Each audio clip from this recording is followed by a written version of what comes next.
Fear not, for we shall spill only the blood of outlaws. We've not got no need for your help. Have no fear, good man. Our labors shall be done quickly. The prowlers to be banished for good. Milton, look! Geralt! In the flesh. Hail, Witcher! Let us go inside and greet you as befits an old friend. And you, fear not. We shall put an end to the rule of outlaws, soon.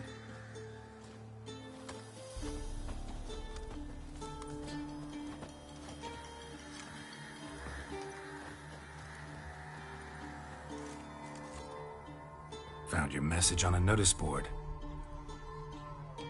You see, Palmerin? I told you. The griffin at White Orchard.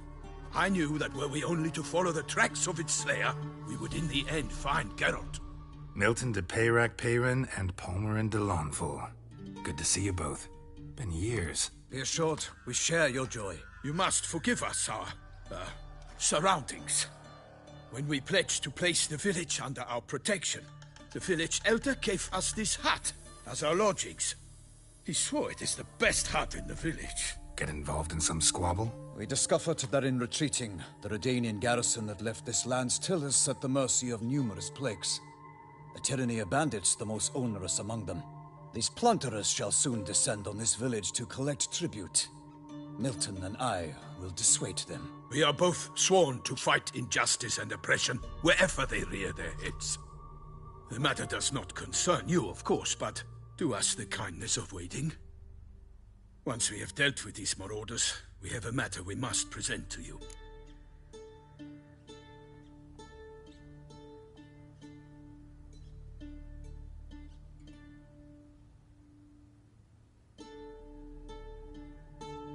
So, plan to go out and meet the bandits when they arrive? Fight them? Palmerin wishes first to appeal to their sense of decency. But I expect they will be deaf to this. Yeah, completely. We must afford them a chance to stand down.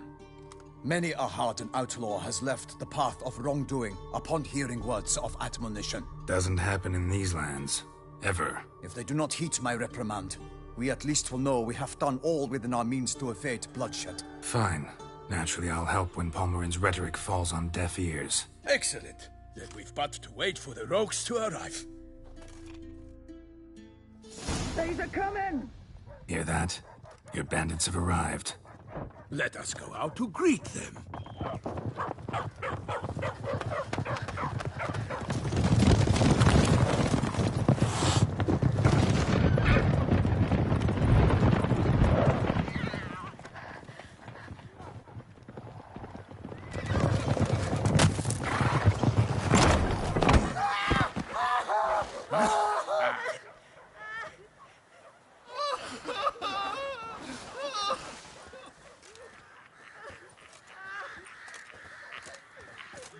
Hark! Contemptible curs!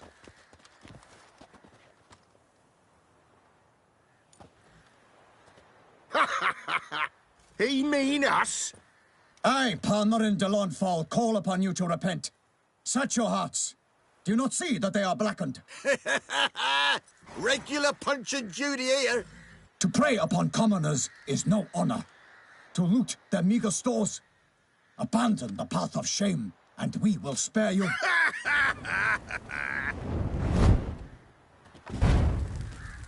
Right good jest, that. Had us a laugh.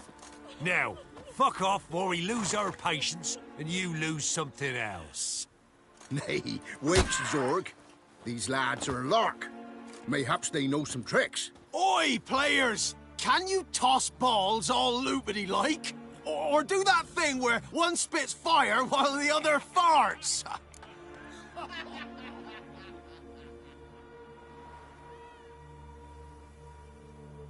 Noble Palmerin's giving you a chance. Now I'm gonna give you some advice. Do what he says. Or what? Or you'll find yourself fighting knights errant in the pay of the Duchess of Toussaint.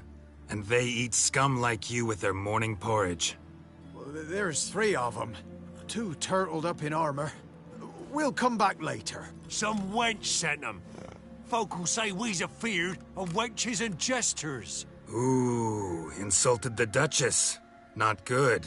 Indeed, we cannot let the affront go unpunished. I swear upon the Heron you will pay with your own blood! By the crane, villains, ready your arms! You're fucked. Gonna fight a Witcher. God, fight! God!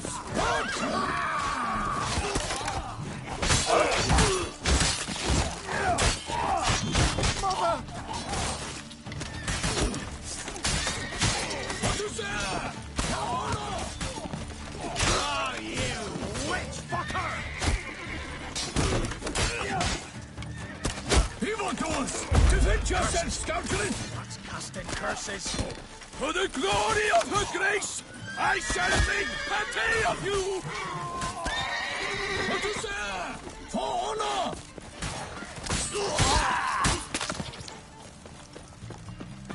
Evildoers, defend yourself, scoundrel!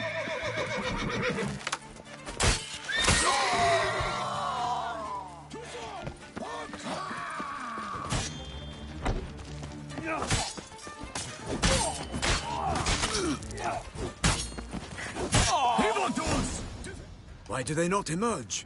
It is over. We have banished the scoundrels, lifted oppression's yoke from their lives. Warned you it'd be like this. Fear you as much as they did the bandits now. Sorry, no fanfares and flowers. You're not in Toussaint. It is true what folk claim. In the north, no noble deed goes unthwarted. It is time to go home. And we shall, my friend. Come, Geralt. It's time we delivered our message.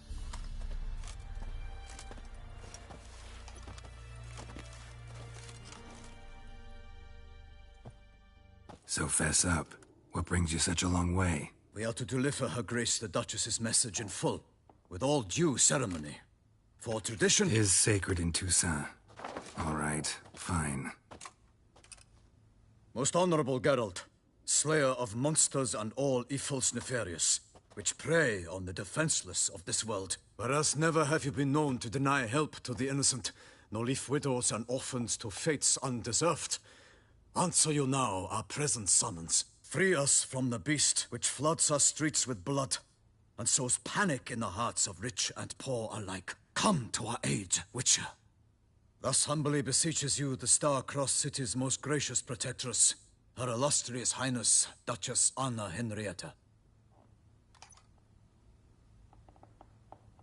Shall you answer her call?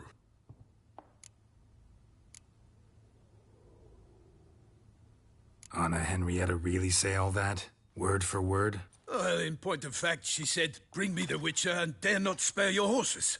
Only make certain this time he comes alone. The Ducal Chamberlain added the rest. You know how it is. Yeah, I remember. I might add, be it unofficially, that a hefty reward awaits. Yet the specifics you will need to verify with Her Illustrious Highness. Might be the most fervent request that I take a contract ever. And the most polite. And now we've got all that behind us. I want to hear more about this beast. Some kind of monster? Just guessing. Most assuredly, though no one has caught a good look at it as yet. Our only sure witnesses. The bodies massacred in a brutal, horrid manner. Look, some sketches drafted from descriptions given by those who claim they glimpsed the beast. Each quite different. To my mind, these witnesses lie. How many victims so far? 2. When Her Grace learnt of the second, she discharged us immediately to fetch you, promising grants of land and fortunes in gold, should you answer her summons. An ill wind blows, Geralt. The beast cannot be tracked. Folks say it wields black magic. Also, both victims were nobly born, and the start of a tourney draws near.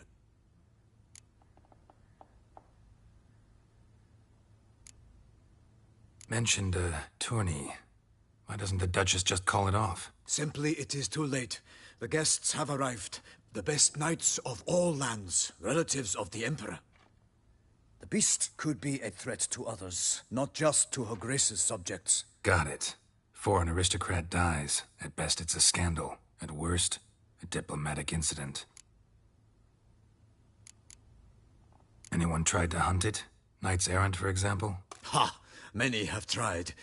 Baiting, waiting in ambush, but to no avail. The beast is clever. It evades all traps and attacks of a sudden. It is like a ghost. An experienced tracker. This is what we need, with knowledge of monsters. In short, we need you. Beast wields black magic? What makes you say so? The first victim vanished between bites at a feast. Of the feast-goers, none noticed this. They saw but an open window, then heard desperate cries from the street below, where a corpse had just been found. The second killing, similar.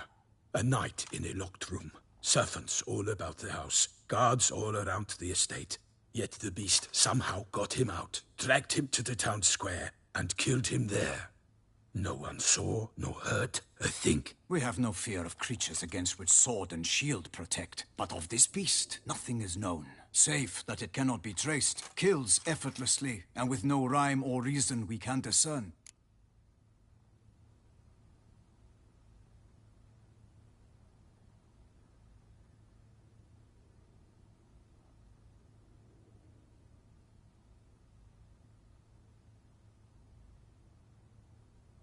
I sometimes think back to all the contracts I've ever taken from sovereigns. Can't name hardly any where I came out ahead. You cannot be thinking to refuse. No. Just struck by a thought. How the Duchess can sometimes be... demanding. So you accept the contract. Excellent! We must set off at once. We long wanted this land searching for you. Yet time is of the essence. Ready to go, soon as you're packed. Ha! Then post haste to Toussaint. To Toussaint!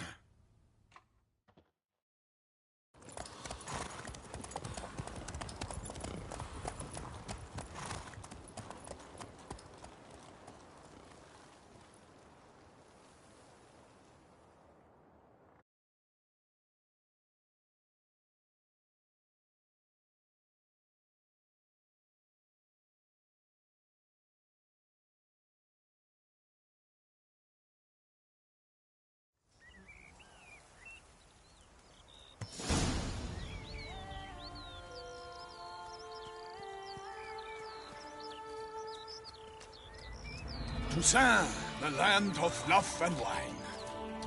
Exactly how I remembered it.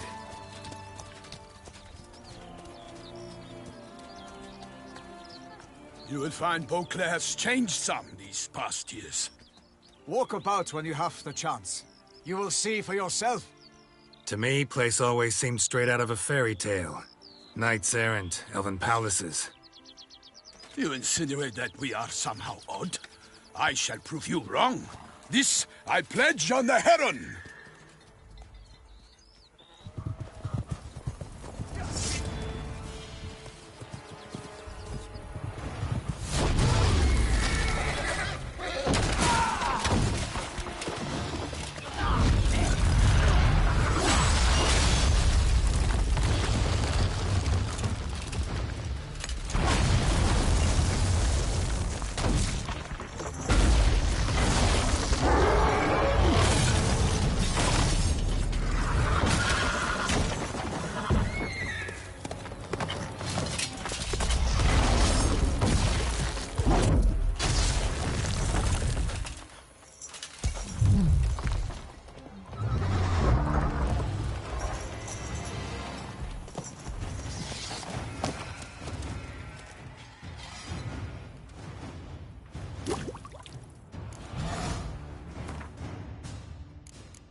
For my lady! Guillaume, watch out! I swore I'd kill a monster! All for one, not one for Lost your all! nerve?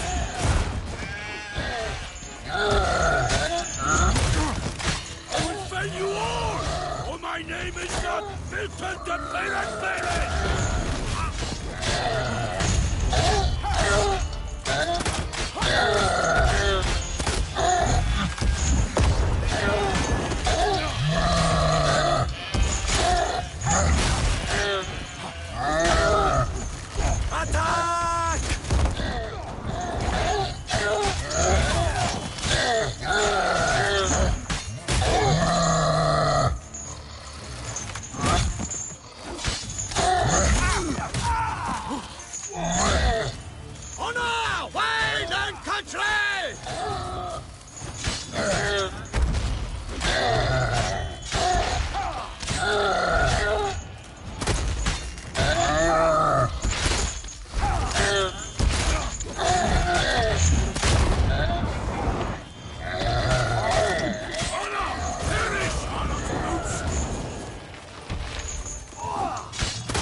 Come on.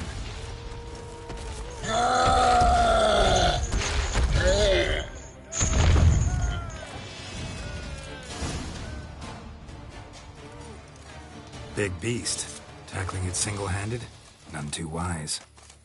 Neither is love born of wisdom, Witcher. So, Guillaume, out with it.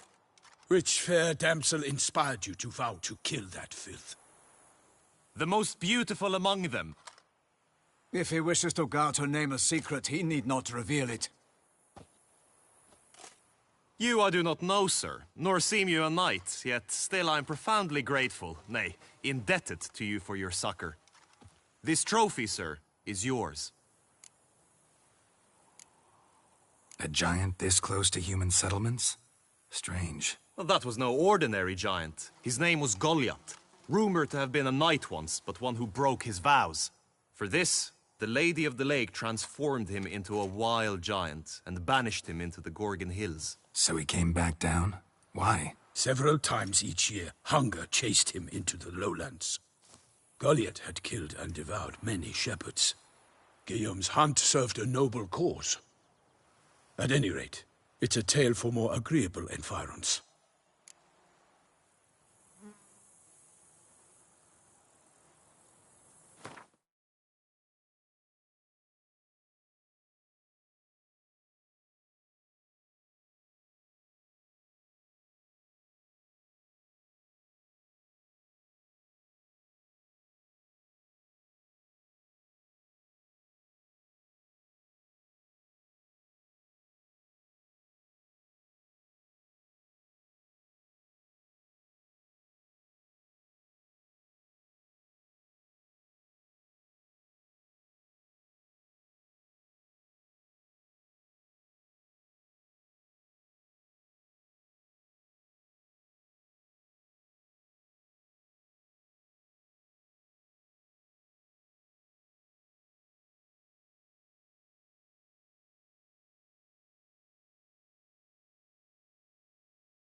I'll take the trophy. Why not?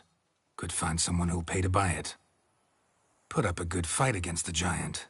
Got experience battling monsters? None. In Toussaint, we mostly chase bandits. But I vowed I'd bring my heart's champion the head of a monstrosity, as the famed Gottfried, known as the Giant Killer, did. You don't mean to hunt the beast, I hope. The matter's best left to Geralt. Another challenge awaits me. Yet if Geralt is to hunt the beast, he ought to know. It struck again.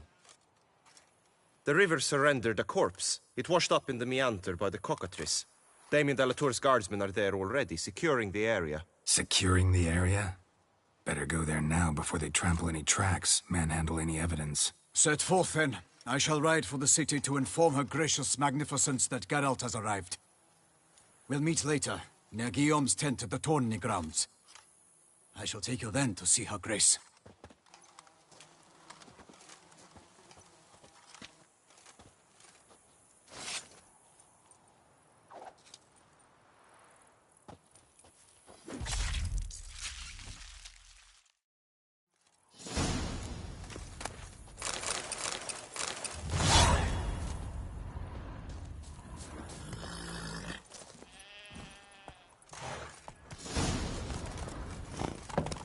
Brave kid, Guillaume. Parmenin oversaw his upbringing.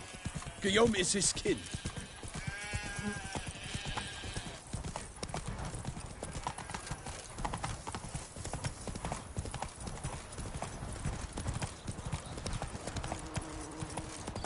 Can't get used to the way you knights talk. Especially how you switch back and forth between flowery and, well, near normal. We are knights errant, in the service of her gracious magnificence. When we appear in her name or speak on her behalf, we are bound by tradition. Get going. No one here. They must have removed the body already. Let's look around. Make sure they didn't miss anything.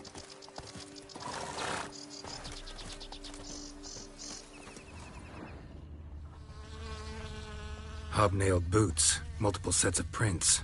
Ducal guard, clearly. Let's see where they went.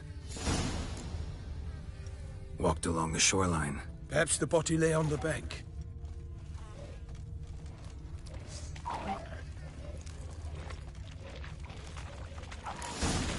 Got guests. Careful. I shall make patty of you!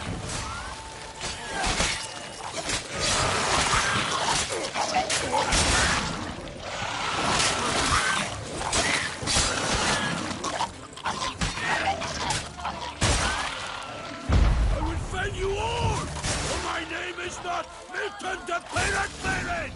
Drawn here by the smell of blood. Let's keep looking. Notice anything interesting? Alas, nothing.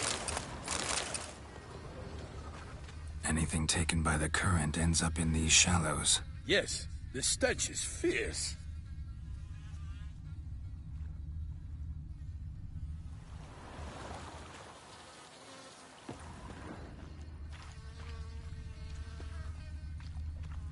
Blood. Guardsmen pulled these nets out of the water, then cut the mutilated body free. Gonna dive in, make sure they didn't miss anything. Look at the rut. Guardsmen left this site by boat, recently, probably to transport the body somewhere.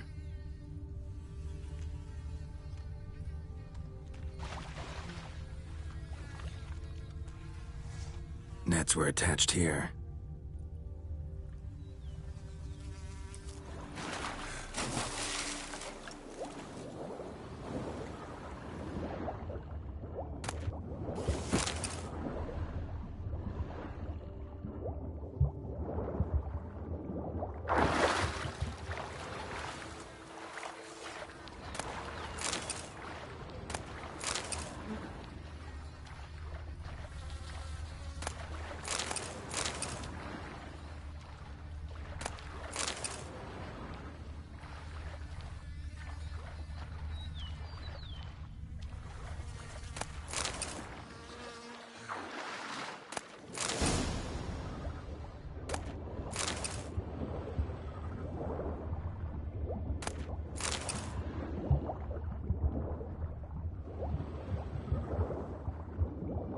Silk kerchief, monogrammed DLC. A noble's accessory, clearly. Be nice to know where they took the corpse.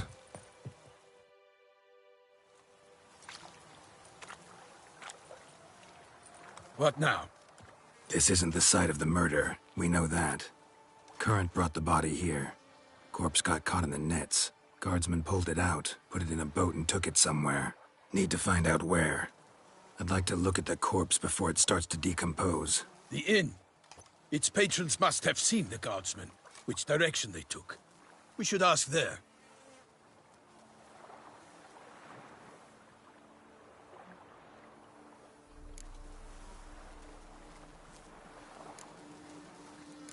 Seems we've got ourselves an audience. You think this surprising? The locals will tell the children of children they do not have yet, of the day a quartered corpse was pulled from the river. One thing. Found a handkerchief in the water. Monogrammed DLC. Mean anything to you? Delacroix? It cannot be. Was it he the beast slew? Seems so. Knew him well? Long past. We were close friends once, but our paths diverged. He was a man of extremes, standing by his companions no matter the odds, fighting his foes to the bitter end. Foes? You have a lot of them? He did, but I do not see what that has to do with the beast. Ah, Geralt, you've struck a raw nerve. Memories of a time long past, to which I'd rather not return now. I understand. We can talk later. Let's go to the tavern. I shall have to leave you soon. Return to court. Barely got back to Toussaint.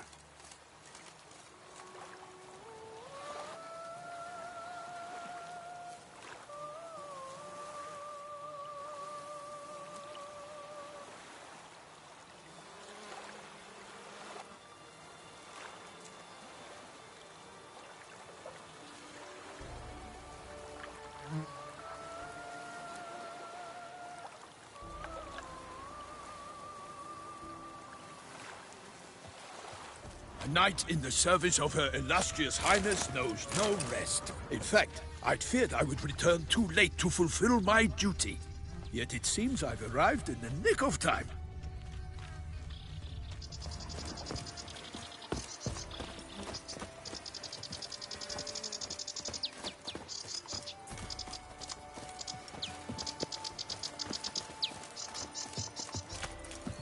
Once you have finished examining the corpse, be sure to report to Anarietta. Anarietta? Her Grace, the Duchess. I forget myself.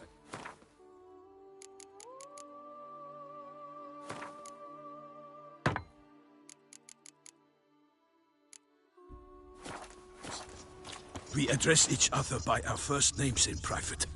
Never in Pomrin's presence, however. He finds such familiarity offensive. Stocks and the whip await those running riot. A watering hole for traders, smugglers, boatmen. But you will find no better crayfish chowder in all Toussaint. Killer from the north, they say. What? We've no lads brave enough? Of course we have, but bravery's not enough against the beast. It wields dark powers. That calls for a witcher. Ducal clerks looking for help. Could be good coin to be made.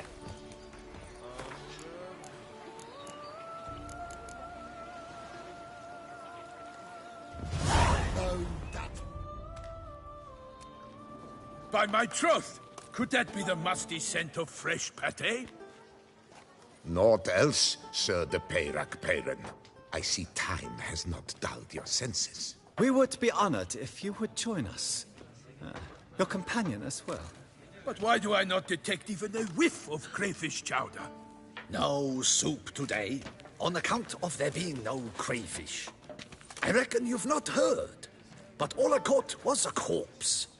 I awoke at the crack of dawn, as I do each day, but when I looked up, I beheld a blood-red sky. This corpse is precisely why we're here.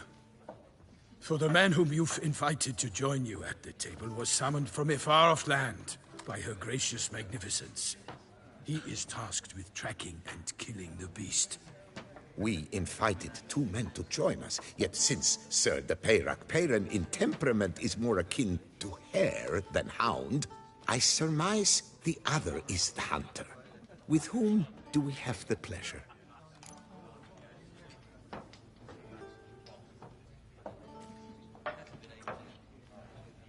Name's Geralt. A humble introduction. You've clearly not tarried long with Sir de Peyrac Peyran. Spare us the petty insults. Geralt is a master of the witchering trade. He has questions concerning the beast's last victim. I was the one to find the corpse. The sun had just risen when I awoke, sat straight up in my bed, looked out the window, and beheld a sky red as blood. Ask Geralt, please, or we shall be here till winter.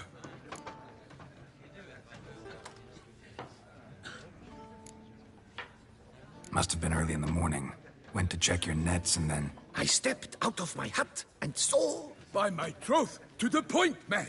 You found a body ensnared in your crayfish nets. We know this already. What happened then? Did you see anyone nearby? Did you spy anything noteworthy? Anything at all? Not a soul around, just me. As for noteworthy... well... What did you see? But be warned. If I hear the sky was red again... I saw a head bobbing, eyes bulging, the tongue blue and popped out. Next to it, a hand rocking upon the water. Get a good look at the body parts? They gave me such a fright. I bolted to town fast as my legs would take me, then returned with guardsmen who told me to keep out of their way. They had a hard haul. The parts were so tangled up in my nets, they were forced to cut them. Need to examine the body. Know where they took it? They ferried it across, then loaded it on a cart and hauled it to a cellar at Corvo Bianco to keep it cool, see? What? Why, Corvo Bianco is Baron Russell's estate. When he learns they've turned his cellar into a morgue, he'll set his hounds on them. While you were gallivanting about the north, his vineyard was auctioned off. Who was that? Woman who just left. Didn't see her before. Didn't notice her walk in either. Doubtless Linnis, the innkeep's daughter. But hold, Geralt, because this is an outrage. Rossel's vineyard was auctioned off? Inconceivable. It is no secret the Baron had gambling debts up to his ears. It finally came time to collect. His creditors auctioned off his property. The Ducal Chancellery bought it, in fact. Rossel now bunks with his brother in Vicofaro. I told Rossel he'd get his comeuppance. How long can one throw on past heroics? His creditors must finally have defined that his promises meant nothing. Such are the times. Today's knights are pale shadows of the heroes of yore. It's true what they say. God sent the beast to punish us for straying from the old paths.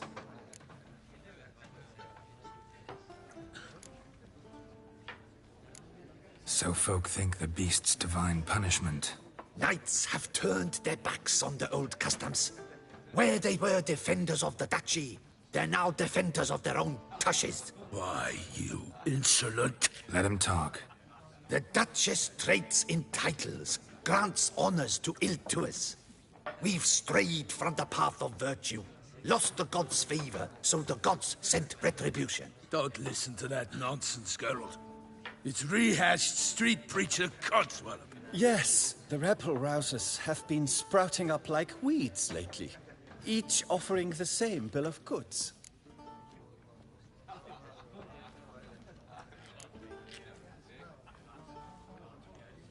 They say anything else about the beast? Besides it being a messenger of the gods? The Toussaintois are no fools. They see clearly the beast kills on days honoring patron saints. Picky monster.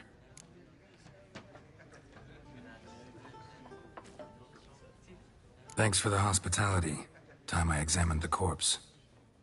Corvo Bianco lies a short way from here, near the tourney grounds. Just follow the road and you'll arrive. Not coming with? Oh yeah, duty of some sort calls. Some sort? Her Grace bestowed a great honor on me, even before we departed for Velen. I'm to play the hare during this year's game in the palace gardens. When you see me in my costume, you will wet yourself laughing. A little tempted to ask a few questions, but it sounds like a long, complicated story. One involving lengthy digressions into local history and tradition. So, see you later, Milton, and good luck.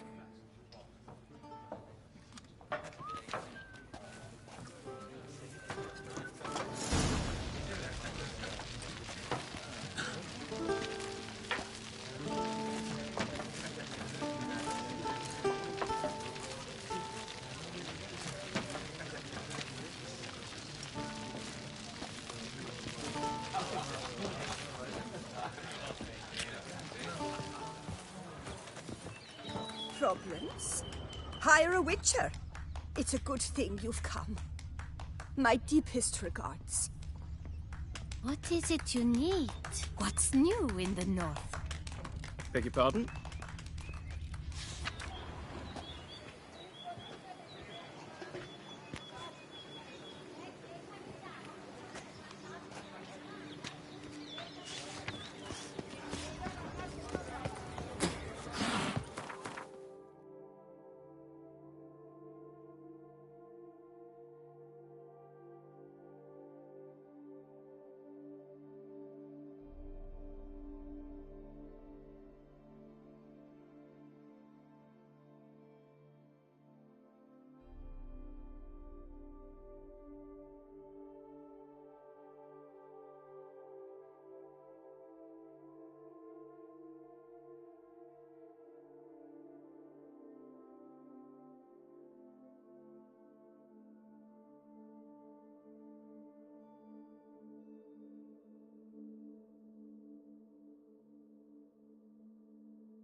Oh!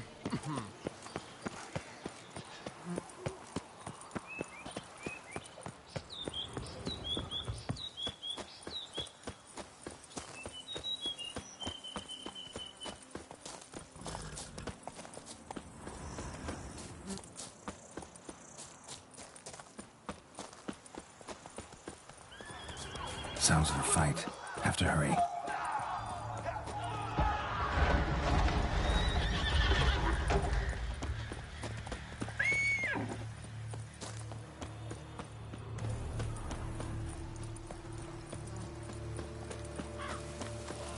Damn it. Killer must still be here.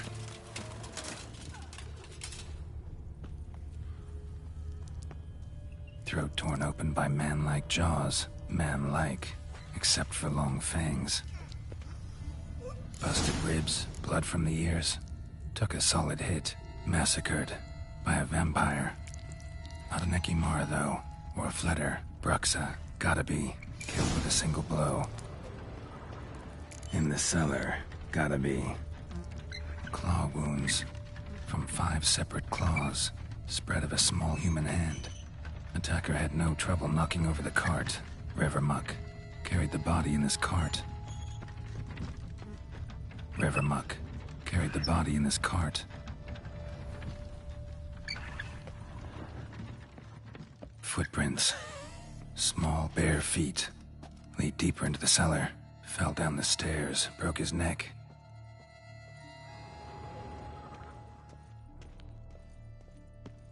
Hurled against the wall with great force.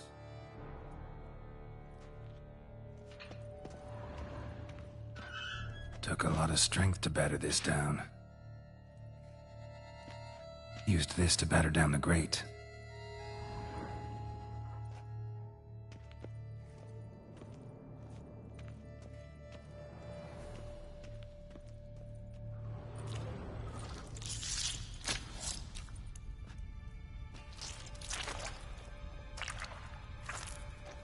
You.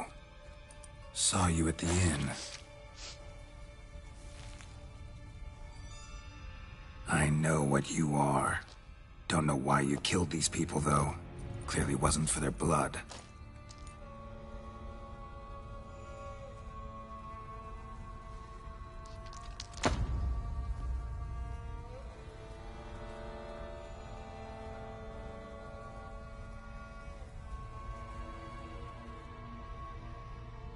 We don't have to fight.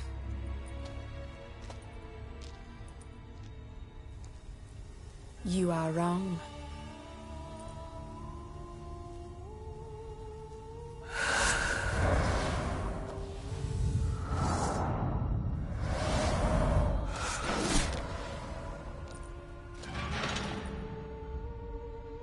I cannot let you leave.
get to the body. What was she doing at the table, though?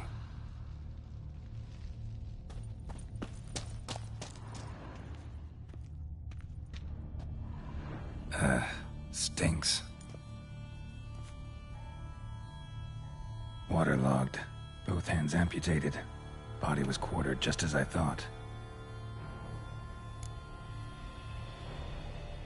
Laid in water for some time. Head swollen, and something took a few bites out of it. Something in the throat. A pouch, bulging with coins. Nilfgaardian florins, from several different provinces. If the murderer did this, means we're dealing with a sentient thinking beast.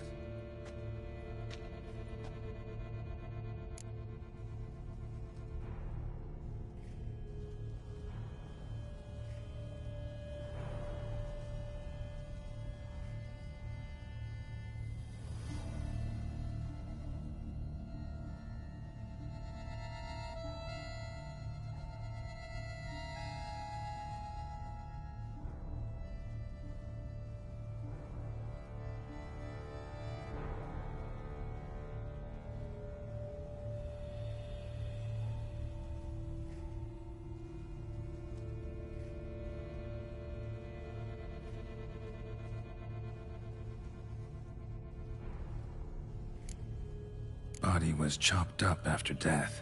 Blows struck with great force, but bones sliced through, not crushed. Creature that killed him had long claws, sharp as a witcher's blade.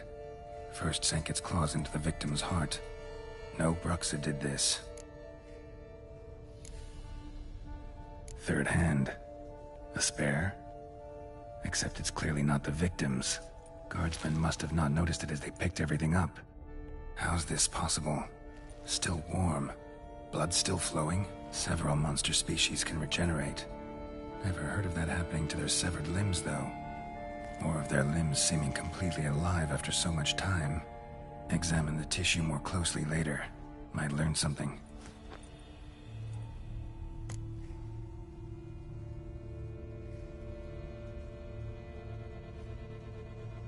So, murderer was clearly a monster, but not a Bruxa. But then why'd the Bruxa come here for the severed hand? And who does the hand belong to? Why the hell's it still warm?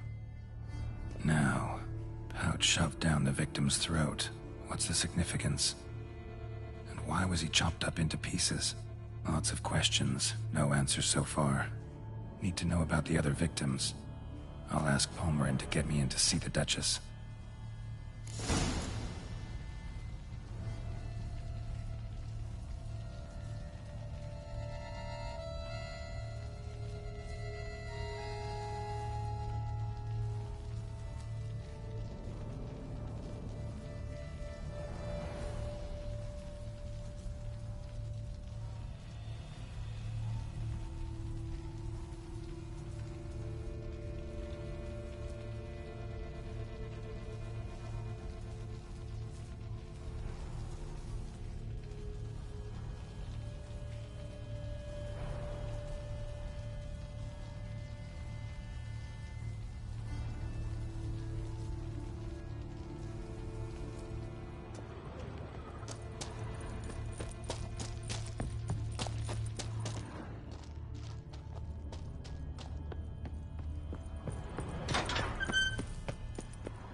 My warmest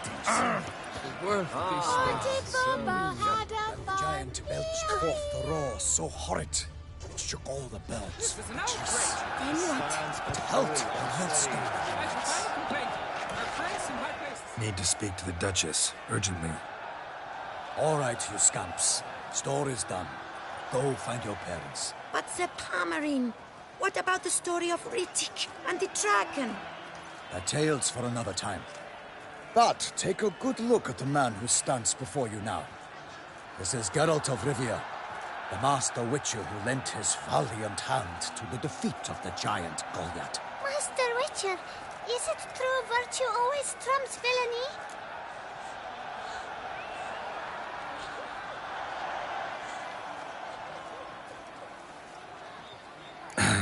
Yeah. Virtue always wins. But the Black Knight, he's a villain and he wins. The cutter of Casteldaccia, too. Moral victory. That's what counts. Rubbish. Now, that will do for questions. Go find your parents. Her Enlightened Highness has doubtless arrived at the tourney grounds to watch the battle in the arena. If we hurry, we'll be in time to speak with her before the spectacle begins. Lead the way.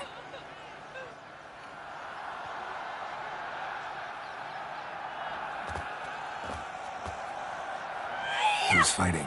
Nilfgaardian gladiators? Close, but not quite. As you will soon see. Someone's gonna fight a Shaelmar? With only some bells on its tail to confuse it, slow it down? Whatever is the problem? The beast is a gift from the Emperor, no less.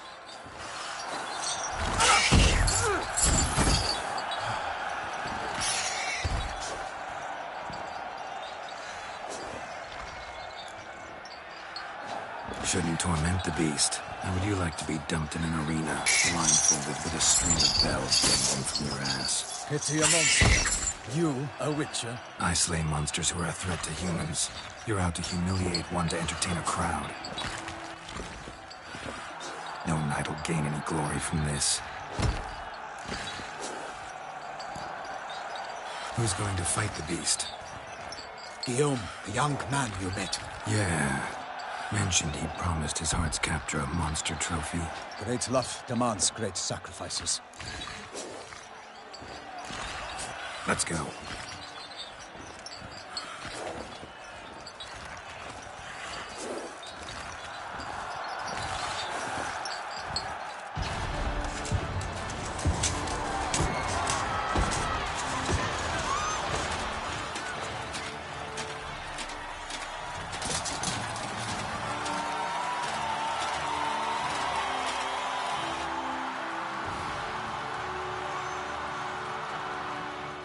I dedicate my imminent victory to fair Lady Vivienne.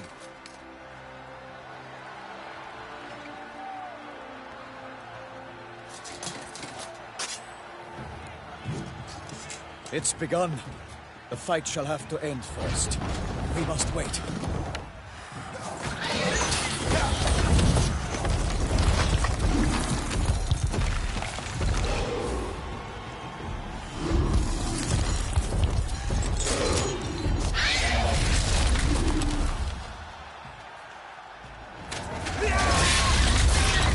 Got a bad feeling about this.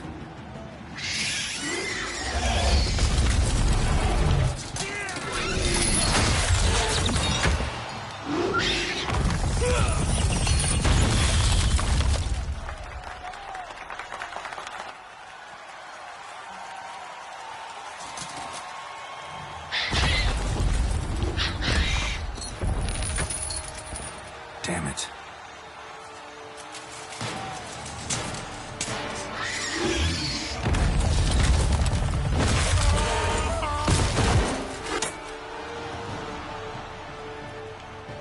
We have to help him.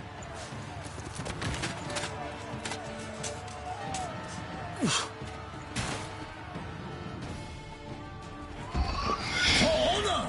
Onward! Gotta keep it down. Can't let the town be on when it hears us. Alas, for knightly, the beast heaved its foul girth.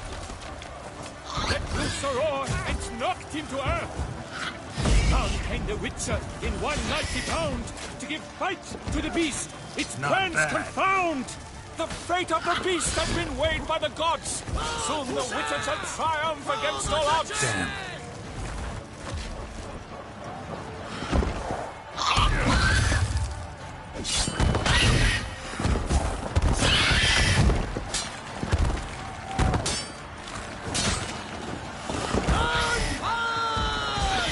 The Witcher waited till the time was true, then twirled, danced, and spun, struck the monster right through.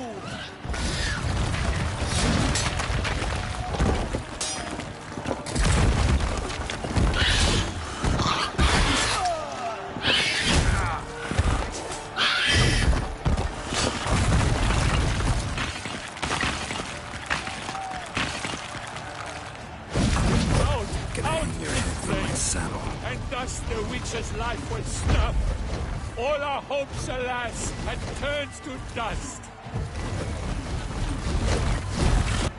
Alas, Palmerin lies prostrate. He has breathed his last breath. Avenge, ye Witcher! Fight bravely unto death! Drink up the ocean and set fire to the wood. For nothing in this struggle can come to any good. Like a bow who leaps at the love's first spurt, so the Witcher wooed the Shelmar that its foul heart hurt. Dodge, dive, flee, faint.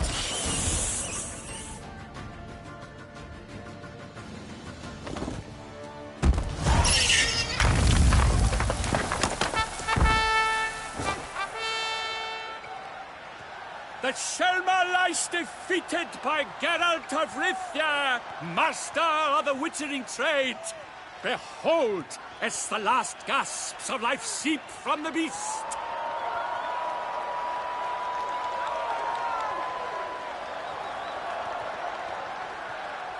Master Geralt, do what you must.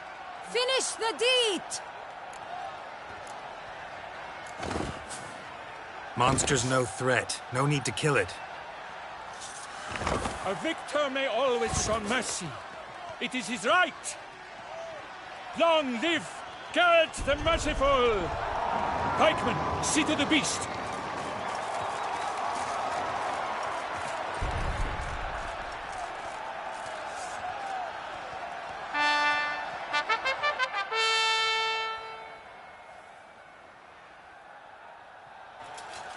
Forgive me. I am not as nimble as in my younger years. You fought bravely. Thanks for your help.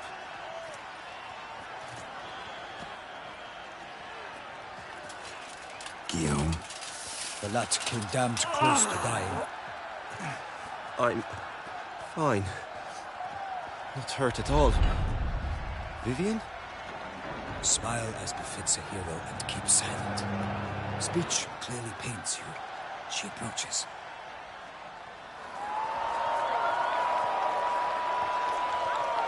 Geralt, we must talk. Vivian. You shall talk later, in the medic's tent. Geralt, magnificent, breathtaking. Your Grace. We knew that to summon you was a brilliant idea. We are delighted, ravished to have struck upon it.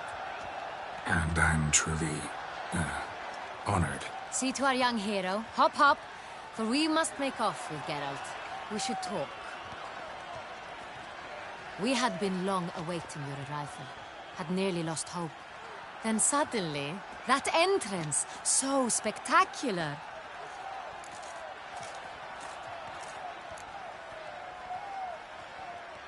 Your Grace.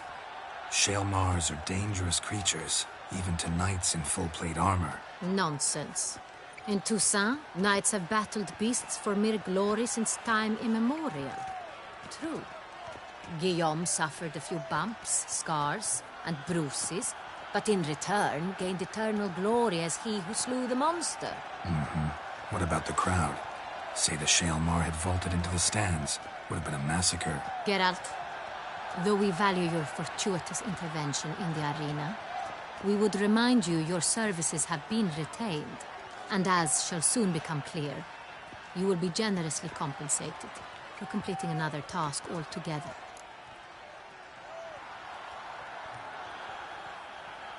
Your Grace, my contract. I'd like to discuss it. Naturally, but not here. We shall need Damien. He led the investigation pending your arrival. But wherever could he be? Come, we must find him.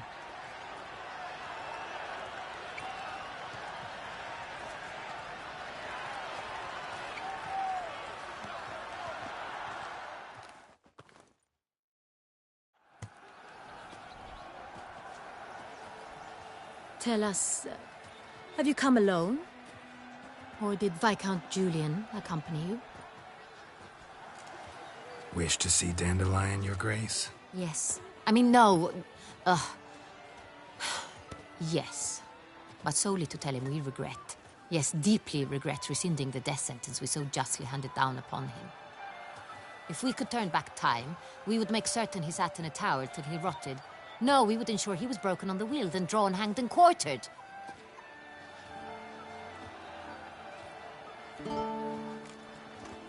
Ah, the very man we would entrust with these tasks. Damien de la Tour, captain of my personal guard. Your Grace, Witcher. Greetings.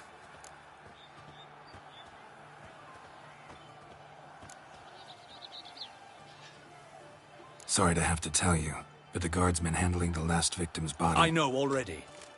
The creature in the cellar of Corvo Bianco. Was it the beast? No. A Bruxa, a kind of vampire. Not the beast, but tied to it in some way. You know this how? Through careful analysis of the evidence, both on the riverbank and at Corvo Bianco. Do you mean to insinuate the investigation thus far has been sloppy? Geralt insinuates nothing of the sort. We must listen to him attentively. I examined the body of the beast's last victim. Might have found something. Need to analyze it. A quiet place, that's what I could use most right now. And maybe the help of an alchemist or a mage. Also like to hear all you know about the previous victims. Take it Sir de la Tour is my man for that. Firstly, call me Damien, please. Secondly, you should know I spoke against summoning you here. I've heard much about you. You bring trouble, or thus far have, always. And we've enough trouble as it is. Yet we are capable of defeating the beast on our own, without an outsider's help. I've no doubt about it. Damien, we settled the matter of the Witcher's employ some time past. Definitively. Since you have broached it nonetheless, let us discuss Geralt's pay. Are the legends true? Do Witchers usually demand that which you find at home, yet did not expect?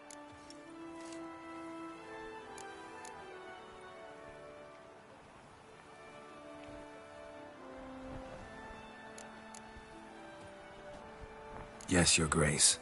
The law of surprise. Time-honored. We shall be candid. The surprises we encounter on a daily basis would be of no value to one such as you. What awaits at the palace are edicts to sign and portraits of suitors from far-off lands. I fear you would find little use for either. Thus, we've decided you shall receive the deed to a vineyard, Corvo Bianco, and a sum of coin. You will doubtless consider this adequate. Title to the vineyard shall be given to you at once. Surely you'll need lodgings while you hunt. The coin, however, will be yours only once you have slain the beast. Lovely, generous gesture, Your Grace. But Corvo Bianco, isn't it the Duchy's temporary morgue? Is it now?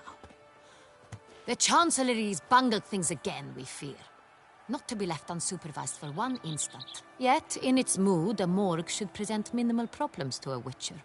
What's more, nothing enhances a wine's reputation better than a grim legend. Thank you, Your Grace. I accept the contract, of course.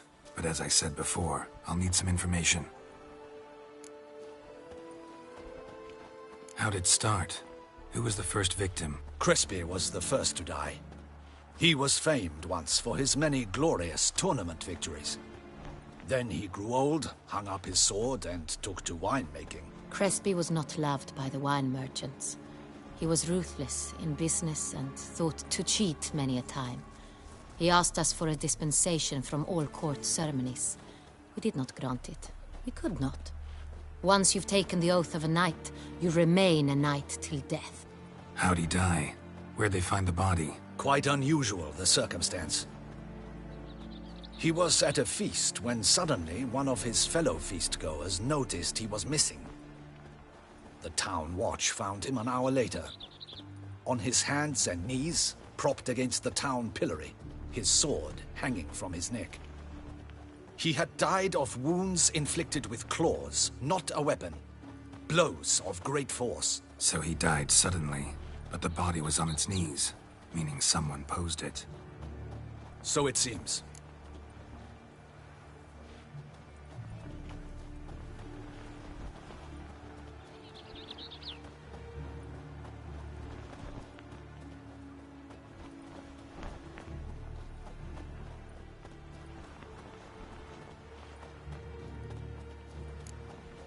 Second murder.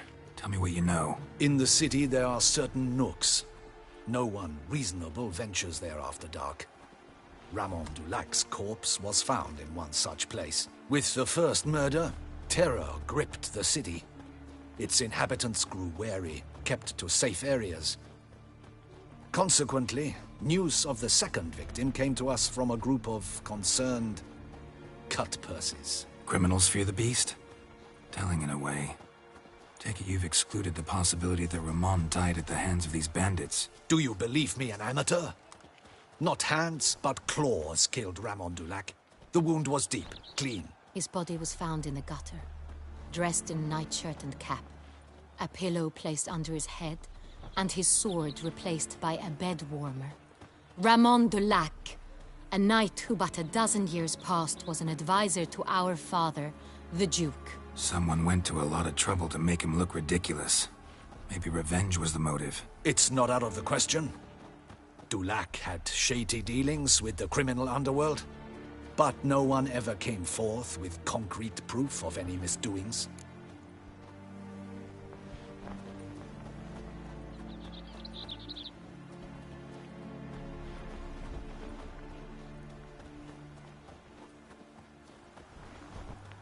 So, first two victims were knights, best years behind them. The same could be said of the third. Sir Delacroix was wont to claim that in modern times knights face new challenges, enterprise being the latest addition to the chivalric virtues. He made a veritable fortune in the grain trade. Palmerin even nicknamed him Sir de la Stinchi. Found a coin pouch on his body. Contained florins dating from various times, hailing from different provinces of the Empire. Delacroix loved coin, true, but had no patience for numismatics.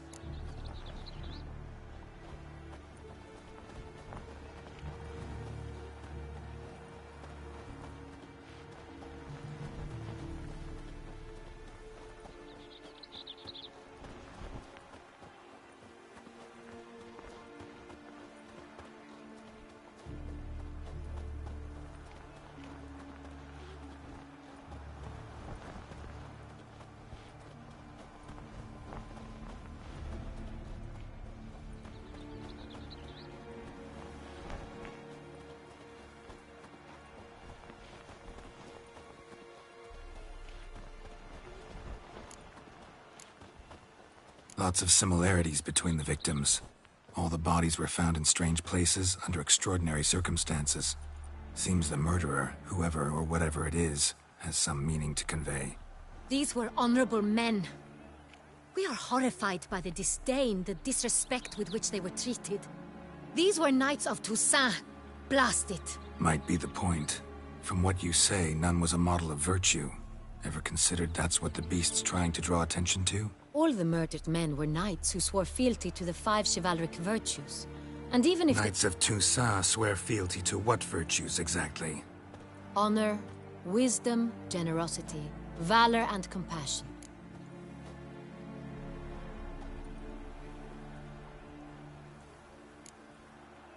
Five virtues.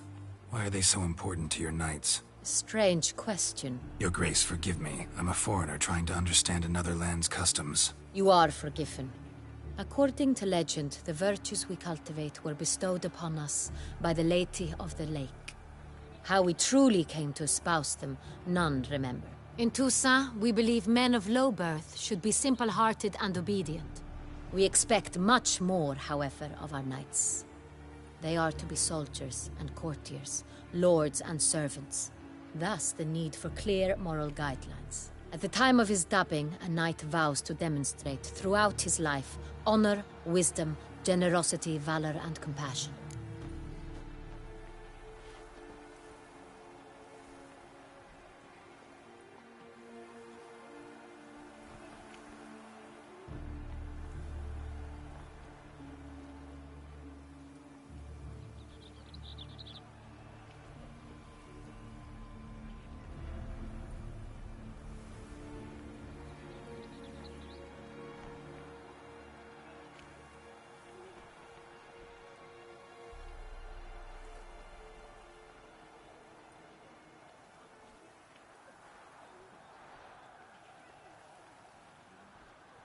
Beast seems to be pointing up moral decay, denouncing it. Victims were all humiliated. Might have been murdered to emphasize their lack of specific chivalric virtues. Honor compromised by the pillory. Wisdom by ridicule. Generosity by a coin pouch shoved down a throat. It seems to fit, true, though not perfectly. Can't discount the theory if it's on the lips of everyone in town. Say our reasoning's right. Next murder will be just as showy and denounce the victim's lack of the fourth virtue, valor. We can also assume that victim will be an elder knight. Let's think.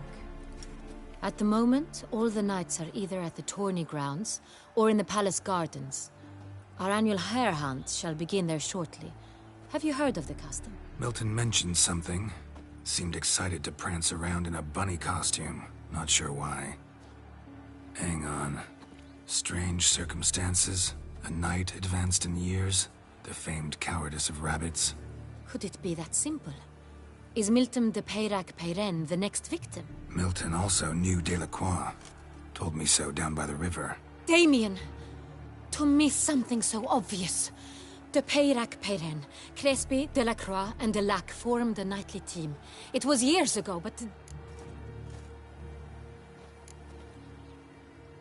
They were a team? They were close friends, tightly knit, and as such earned the trust of our father, the Duke. We often witnessed him turn to them with delicate matters. Later, their paths diverged. Unlikely to be a coincidence. Beast must know it too. It's a lead, I'm sure.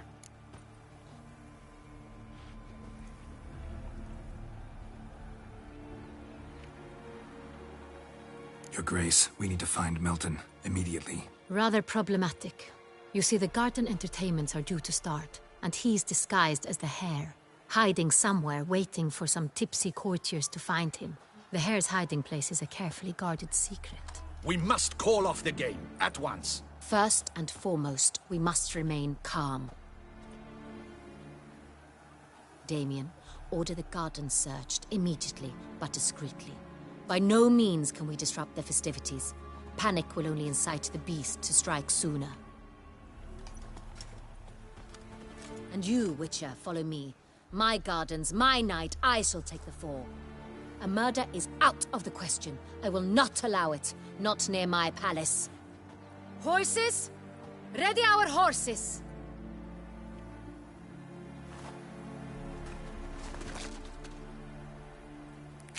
Your Grace!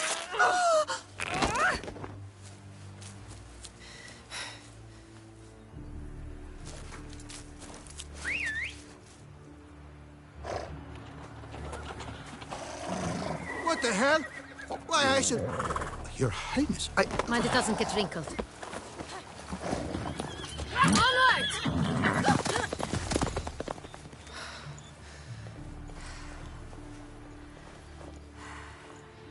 Hey!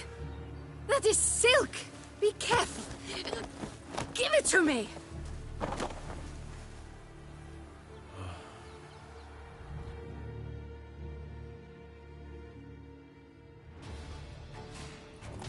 Faster, Geralt! Right like the wind!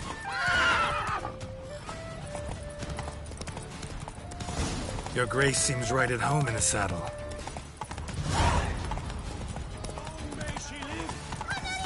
This way! through town. Try not to lose your way. Grace, no, Sharp right. Take care. Good! Follow the Chiketsa!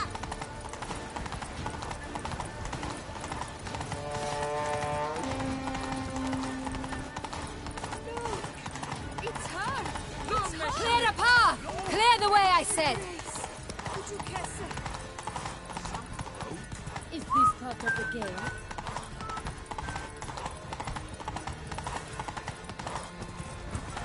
It's here! Just round the corner!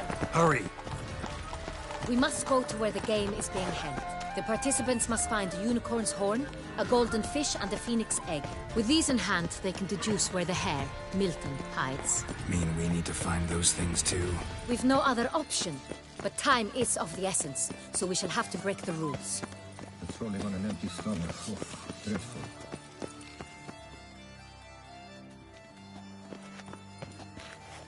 On second thought, through here.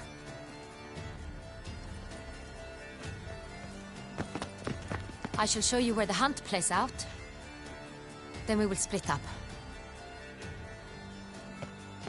You will get hold of the unicorn horn and the golden fish, while I nab the phoenix egg. That will be quickest.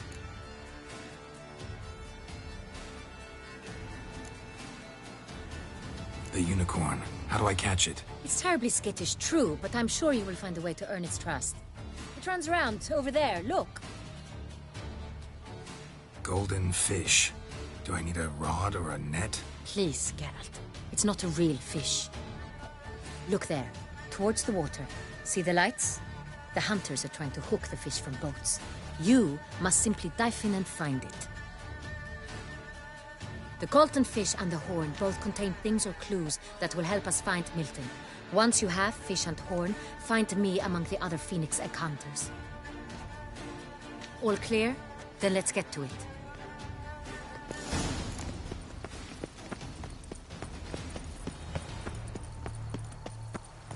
Fiorano of the 1290 vintage. What is they I call do you? encourage you to try Geralt. it.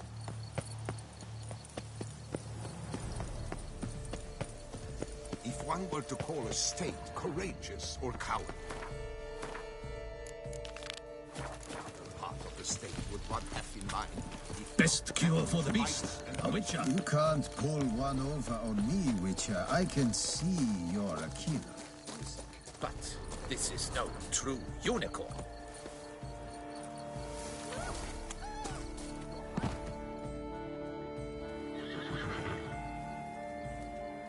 Perhaps an apple will work.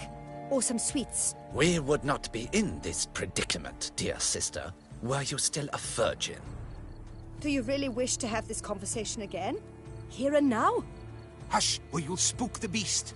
We shall try the sweets. Hey folks, gonna have to ruin your fun. Sorry. Who's that?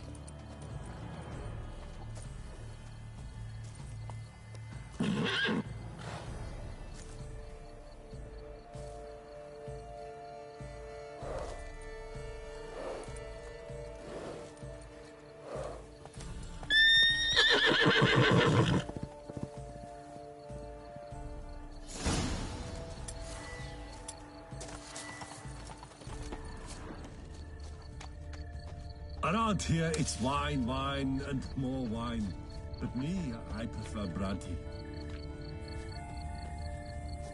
Roach won't eat bread either, except if it's stale. Roach likes carrots. Maybe Unicorn will too.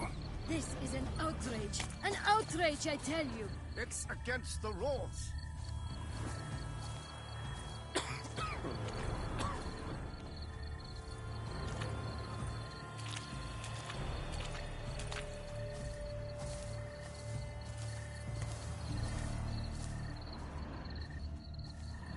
What would you say to a delicious, crunchy carrot?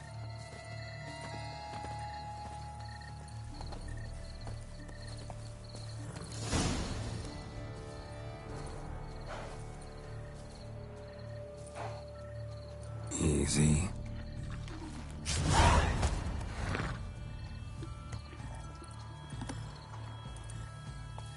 gardens are huge.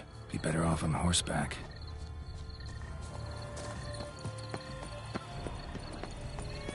What is they call you? Gervant.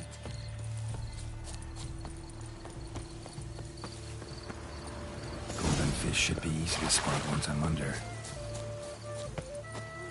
A beast rider. What the blazes? Did someone just dive in the water? Perhaps that's the way to do it.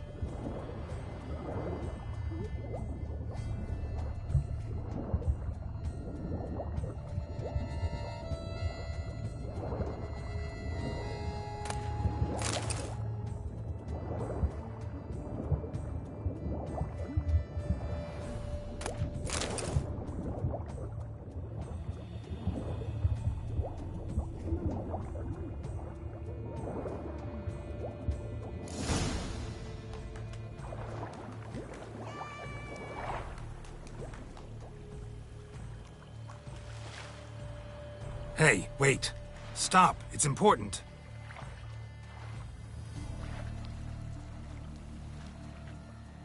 King Cormorant, sire, accept this offering we bring. Prithee cast upon us your merciful eye, and bear before us its secrets. As the moon is heavily coursed of trace, in my domain I await that moment of grace, when a soul of good or ill repute brings me a gift, fitting tribute.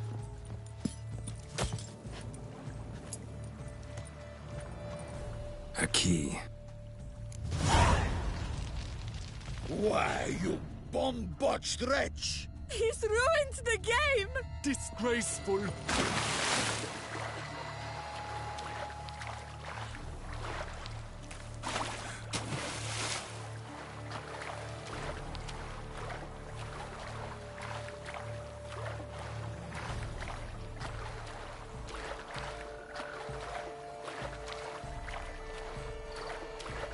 Under Duke Raymond's rule, such troubles were simply unimaginable. Hey! Don't you step...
She's useless. She can't possibly see.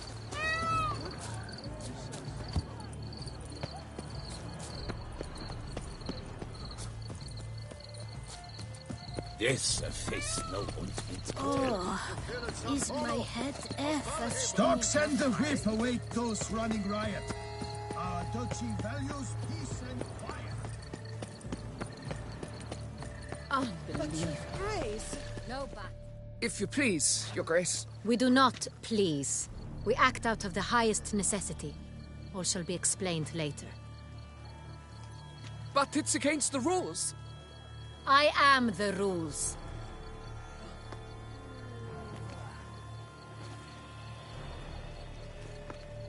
Geralt! At last. Got a key and a clue. And I've another. Show me yours. Who wrote this drivel? I begin like a groan, hollowed out with ease, then end like a mouse, with a head of hard cheese.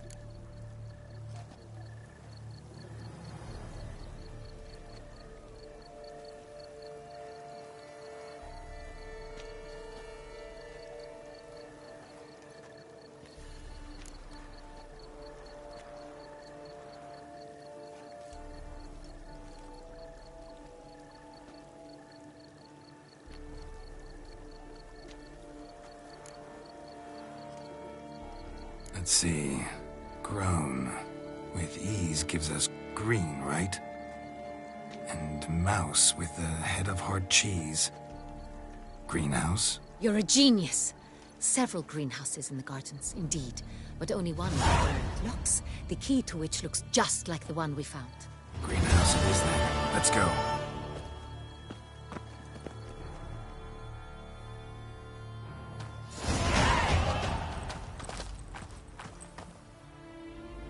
Wait here.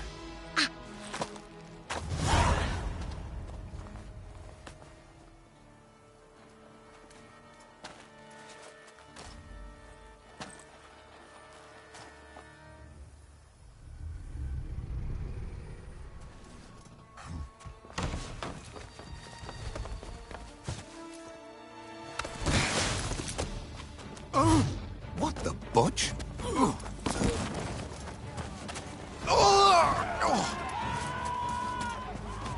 What was that?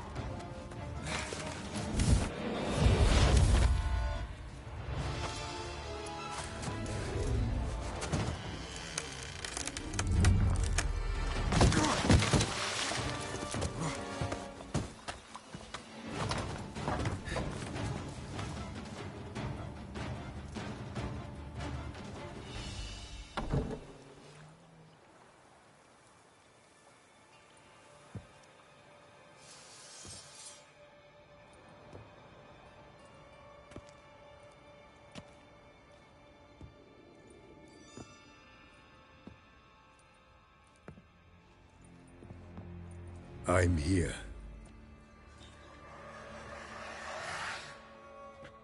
This belonged to you, maybe? It did, but you may keep it. I've a new one. I do not know you. I've done you no harm. Yet first you butchered a Bruxer who was dear to me. Now you pursue me. Why? You've killed 4 innocent people, at least. And you? How many innocents have you cut down?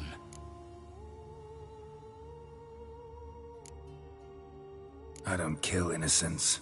Murderers, though, you bet. I'll soon be done. I've but one left. And you, should you not stand down. And once you're done, intend to leave? Go kill somewhere else? No. I intend to live. Happily ever after.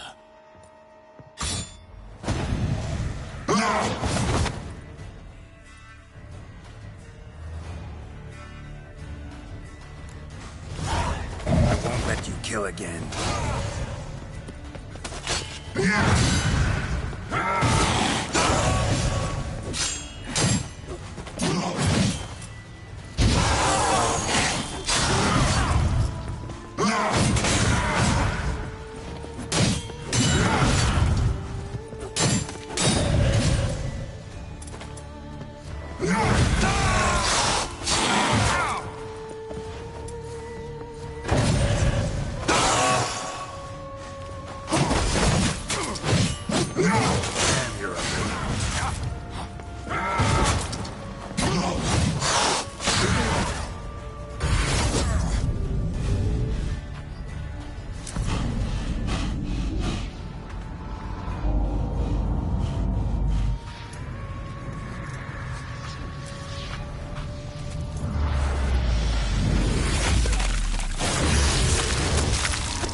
were to stay where you were. Regenerate. I know you're in trouble. I can help. I'll help myself. No, he's my friend.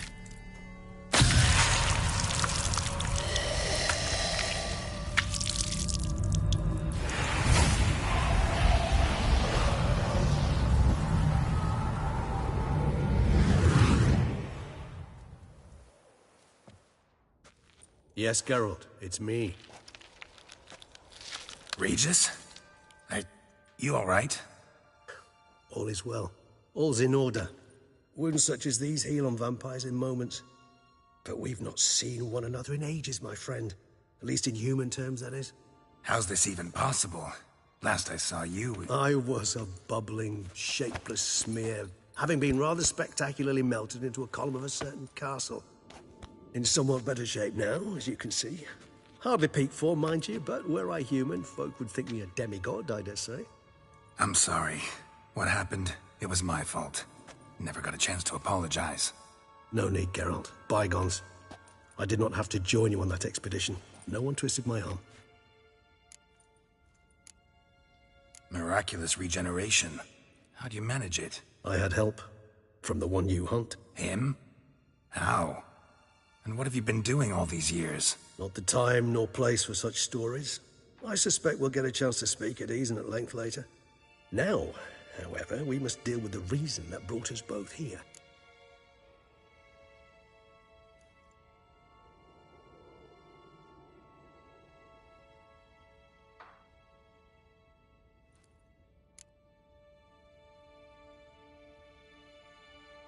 So you being here, it's no coincidence? Your powers of deduction seem to have waned not one bit. I'm happy. I came here for Dettlaff. I fear he's become entangled, landed himself in serious trouble. So that's his name. He's your friend? You might call it that. Though Dettlaff is... how would you humans put it? More bestial than I am. But not to worry. I'm working on him. Haven't exactly done a great job with that. He's killed one knight since I got here. At least 3 others before I arrived. For good reason, I'm sure. Understand, Dettlaff is not some decadent shit who kills for sport, or to assuage a dryness of throat or a dullness of mood.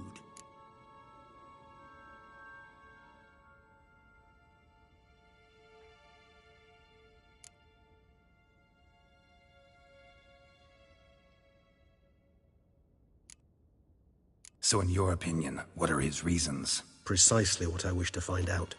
And then I will convince him of the error of his ways. Got a lot of faith in the guy. Despite appearances to the contrary, you two are quite alike. You've both noble hearts, yet you both are wont to perform ignoble deeds. When circumstances force you to, of course. Remember the year 964? That was 3 centuries ago. Blind fear gripped Rivia, Lyria, and Spala. Women and children were dying. Their mutilated, dismembered corpses littered the fields. Brute of Lyria. Read about it. Chewed up almost 200, then fell to a common poacher supposedly armed with a dagger blessed by some prophet. It fell to Dettlaff, who then found a poacher asleep in the brush near his snares and dropped the fiend's corpse at his feet. And thus, a legend was born.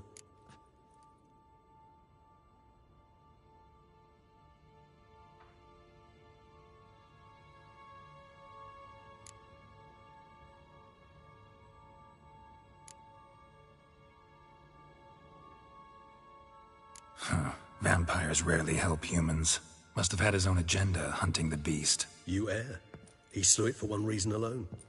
The monster killed a lad who once, in the street, had offered Dettlaff an apple, expecting nothing in return. Terribly noble of him. You do not have a monopoly on altruism, my friend. Vilgefortz melted my body. Dettlaff found what was left. As per our codex, he had a choice. To leave me where I was, or to care for me and nurture my remains. He chose the latter, regenerated me at no small expense in his own blood. Do you know what that means to a vampire? The gravity of the endeavor? Probably same thing it means to a human. You owe him your life. Much more than that. The act itself made us blood brethren. A bond so strong humans cannot even imagine. Which is why I know something ill is afoot. Always had an overdeveloped sense of empathy. Each vampire has a unique talent. One they hone over centuries. It's precisely what renders us so difficult to classify. Dettlaff's trump card is his herd instinct. His tribal propensity. In point of fact, he prefers the company of lesser vampires and shuns that of humans. If he walks among you, killing egregiously, it can only mean something's upset him. Immensely.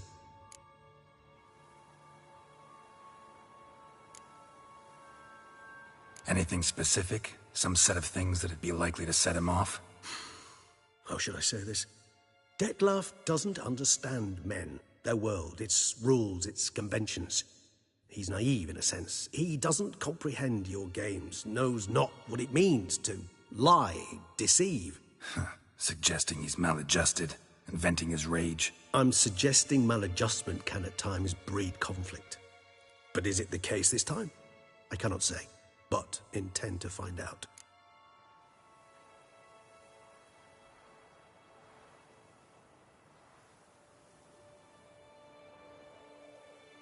Gotta find him, before something upsets him even more, and all Beauclair is awash with blood. Well, we share a cause then, just like the old days. Not entirely. I mean, when I find him, you know. I know you've a contract on his head. Yet your true task is to stop the beast killing, not necessarily to kill the beast, am I right? All in all, sure. Let us find him.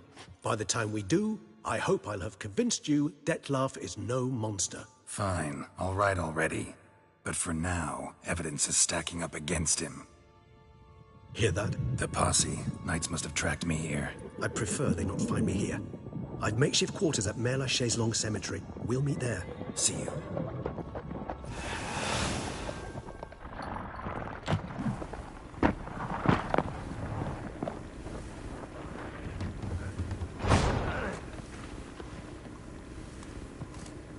Witcher, we flew here as fast as our courses would carry us.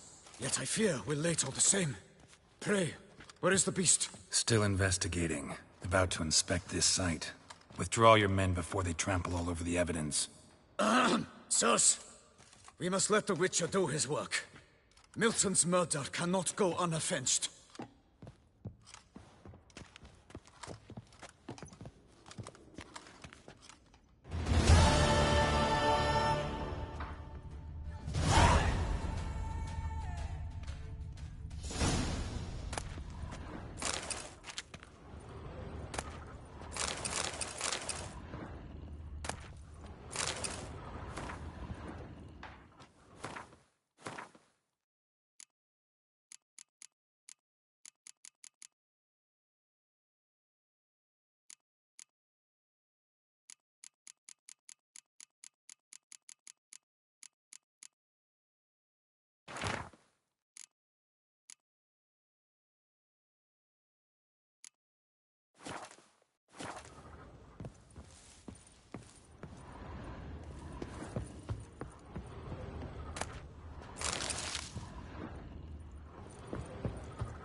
Good sirs, we must allow the Witcher to ply his trade.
Don't crowd around.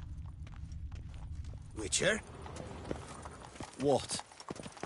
Greetings, sourpuss. Yes, fellow Yes, sir. knight and friend? Geralt, salutations, Witcher. Sir! Sir! A letter for you, sir! Letter? Who from? Can't rightly say, sir. I was just to deliver it.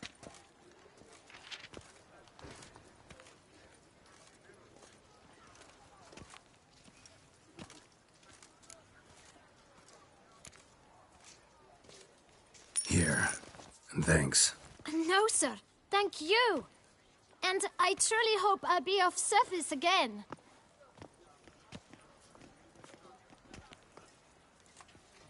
Dearest. I suspect weighty affairs, rather than merely the wine festival, have drawn you to Toussaint. Perhaps you'll find time to probe a certain matter in spite of this. I recently came across the mention of one Professor Moreau, a scholar in Beauclair, who conducted research into Witcher mutations. Though the details are rather murky, as is the location of the scholar's laboratory, his journal could contain more information. It lies buried with him in his tomb. I enclose a map I found in the book I happened upon. Though less than completely legible, I trust it will prove useful nonetheless. I felt this matter could prove of some importance to you, thus I dispatched this letter without delay. Whatever you decide, please take exceedingly good care of yourself. Your Yen. A professor who studied Witcher mutations. Might actually be worth looking into.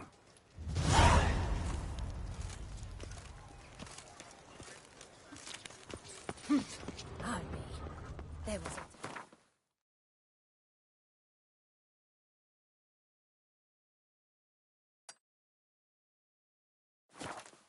It would simply drive off that sort of rattle in a snap. This is Beauclair, not some flute.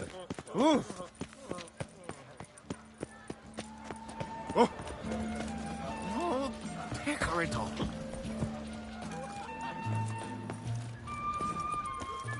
Ah, devils take you. Oh, the Witcher. The one that Duquesa summoned. Nice tune. Greetings. A Witcher from the School of the Wolf, here in Toussaint. Greetings. I'm Lazar Lafargue. Geralt of Rivia. Seem pretty enthused.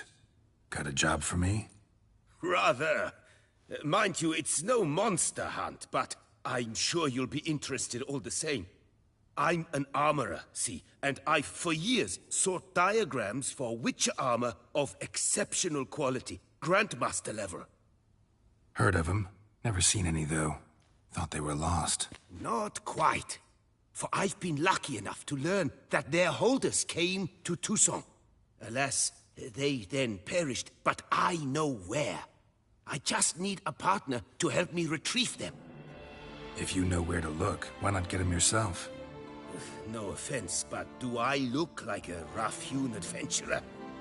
Besides, who would serve my clients while I romped about seeking them? No, I rather leave it to someone familiar with such matters. Bring me the diagrams, and from them I'll forge for you whatever you fancy. Would you craft something for me? Of course.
Anyone making trouble during the festival... Here in Beauclair, all's right and fair.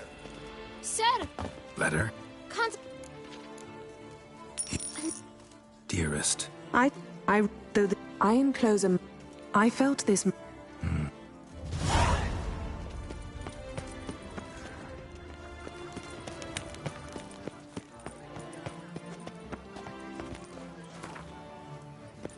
Ja, olli kaputt.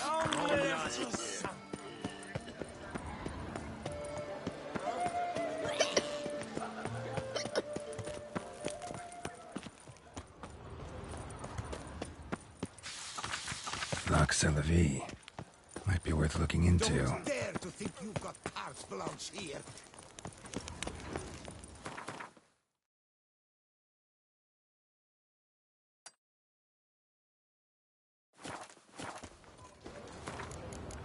Someone needs an escort.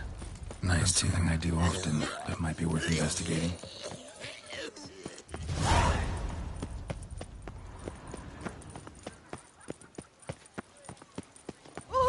Disperse!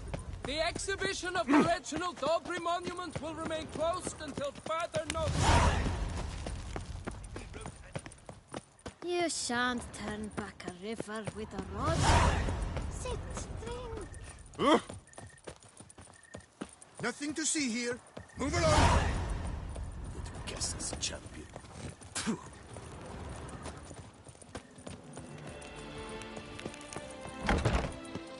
Greetings. A witcher from the...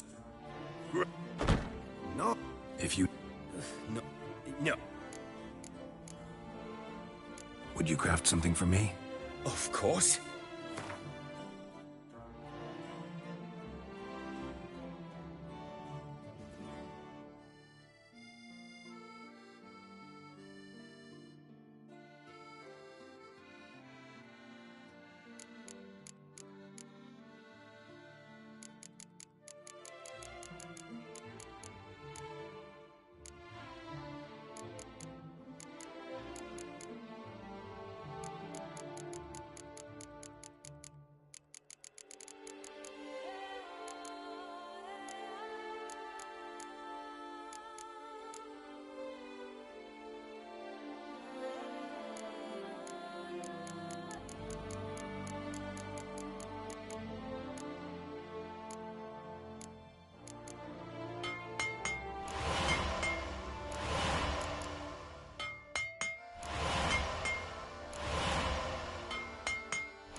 All these diagrams somehow wound up in Toussaint?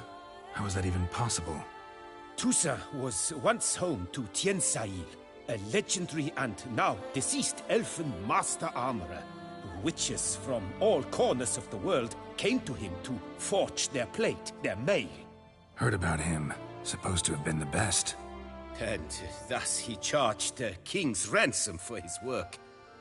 Witches would take difficult, dangerous work to earn the coin to pay him. Some, alas, met with misfortune, and the diagrams they carried were left to rot with their earthly remains. Got it. Find them, find the diagrams. But how can I know where to look for their remains? As it happens, I learned my trade at Tiensail's side. So I heard the stories of the missing witches firsthand.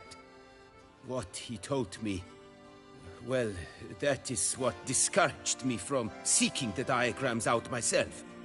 We must strike a deal. I shall tell you all I know. In return, once you've found the diagrams, you will let me draft a copy.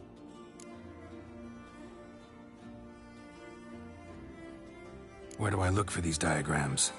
I know of 5 likely fallen witches, each from a different school of the wolf, griffin, cat, bear, and manticore. Which should I start with?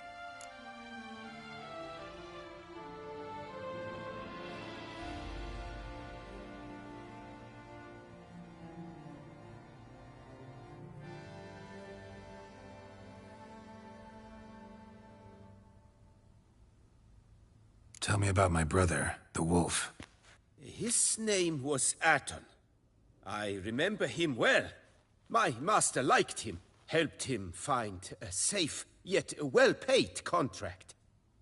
A few years ago, an archaeological expedition arrived in Toussaint from Castel Gropian. They questioned my master about the elfin ruins at Termes. He warned them of the danger there, and recommended they take Aton as an escort. What kind of danger did he mean? Any idea? Legend claims wraiths haunt the chambers beneath Termes. I cannot say if there is any truth to this, but both the scholars and the Witcher disappeared without a trace.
The Griffin. What can you tell me about him? He came some 200 years ago, but my master remembered him well. This Witcher was not stripped of emotions, you see, as his colleagues were. He had taken on a contract at Fort Usa and required better gear. He showed my master his diagrams, paid a deposit, and was never seen again. Apparently, he rode off one night from the fort, never to return. Any idea where he went? No. It said he left in a rush, so he may have left something behind. Only ruins remain of Fort Usar, but you may wish to search them. Let's talk about the cat. A year ago, Bartolome de Launay, the ducal armorer, asked me to confirm the authenticity of a Witcher diagram he had received by messenger. You see, at the time he was working on new armor for the ducal guard. A Witcher from the School of the Cat offered to sell him diagrams for a full set of gear. The diagrams would have been helpful indeed. The diagram you saw, was it really a Witcher diagram? Beyond any doubt. It's a shame Delaunay didn't let me draft a copy. He was quite shaken up, afraid the Witcher might simply kill him and take his coin. Possibly a well-founded fear. Soon after, Delaunay disappeared without a trace. I would have searched his former home for clues, but it has fallen into disrepair, and it is simply too dangerous there.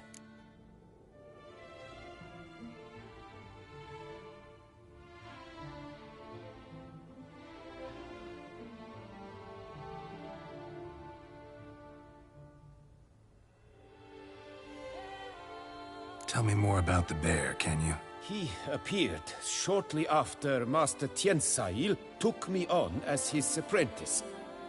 I remember the bear-head medallion that hung from his neck.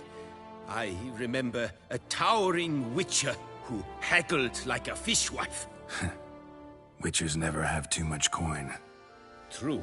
This one clearly was not wealthy. But he pledged to bring us coin after he completed a contract at the Tufo vineyard, where a building had just collapsed. Time passed. The bear never showed. And my master sent me to the Tufo estate. As it turned out, the Witcher had indeed accepted a job. Yet that was all they heard of him, and that is all I know.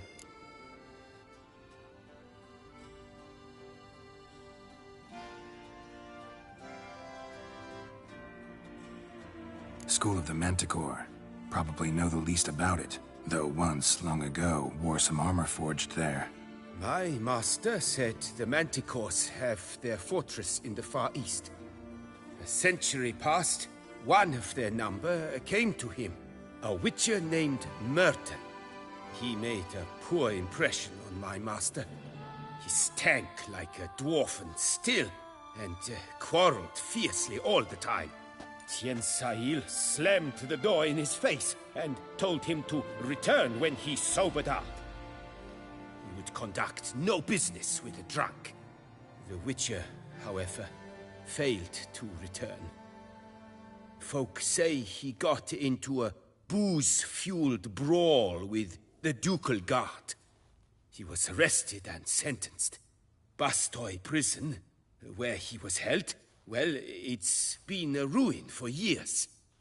Still, you may want to start your search there.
Farewell. Good luck on the path. Beast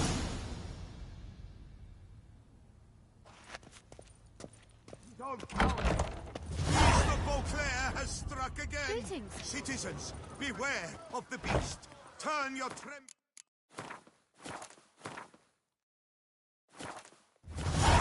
the good book.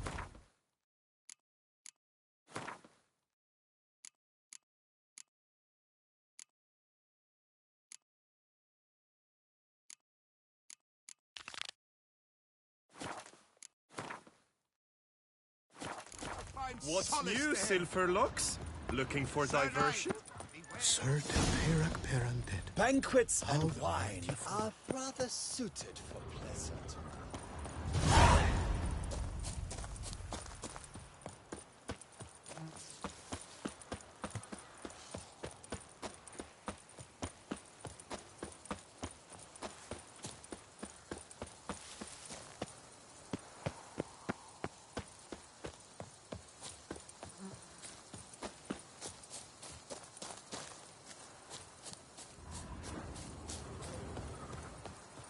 Why do you stick around here, like a pitchfork in a dung pile?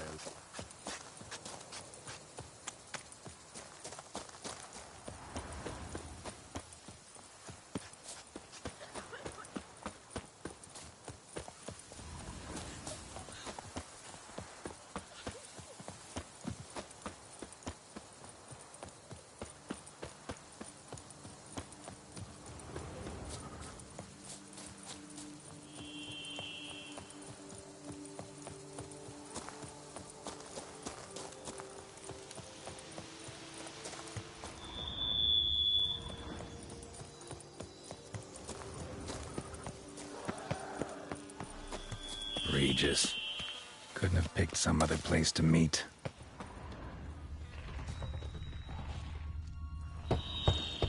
Regis! Damn it. Locked.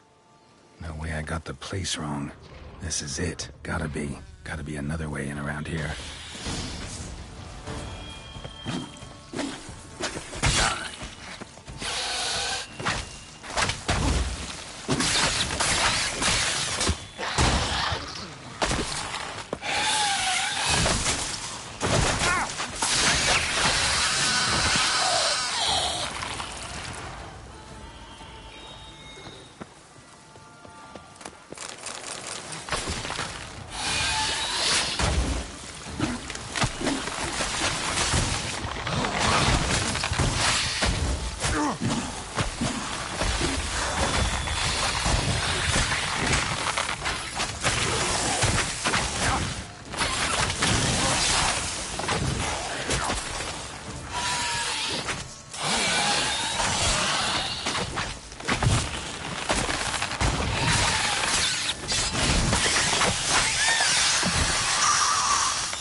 victuals aplenty around here.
Taking more eggs. Need to incinerate these to ash.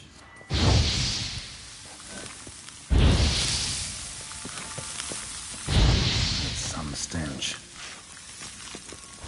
Damn it. What now, you piece of filth?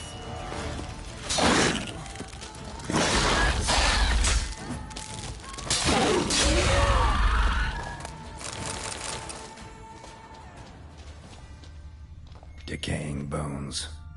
Kikimors must have tunneled into the grave.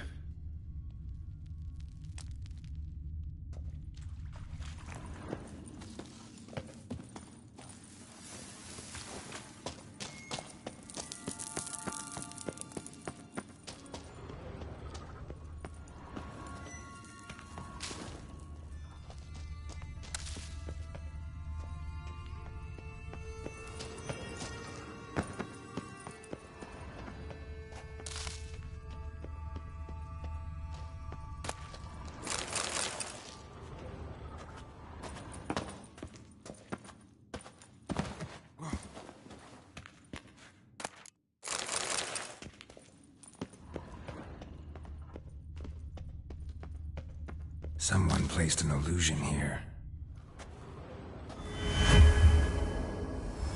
Interesting.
Agreed to meet a vampire at a cemetery.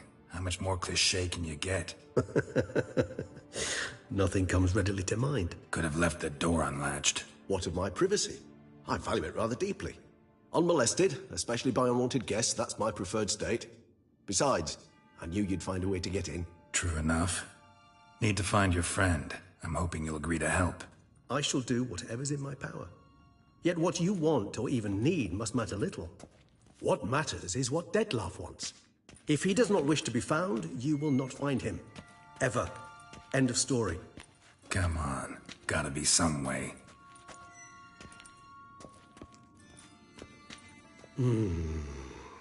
Vampires can evade detection by the senses, and no divination magic works on us. Even the most precise megoscope would be useless. And this? Could this help? Wherever did you get that? Off one of the beast's victims, found by a bend in the river.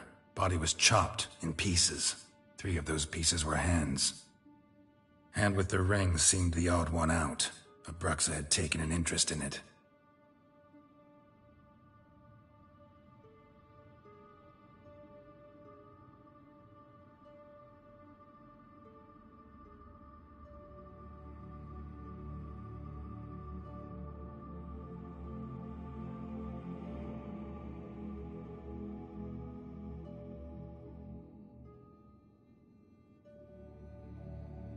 It's Dettlaff's hand, without a doubt. It will do splendidly.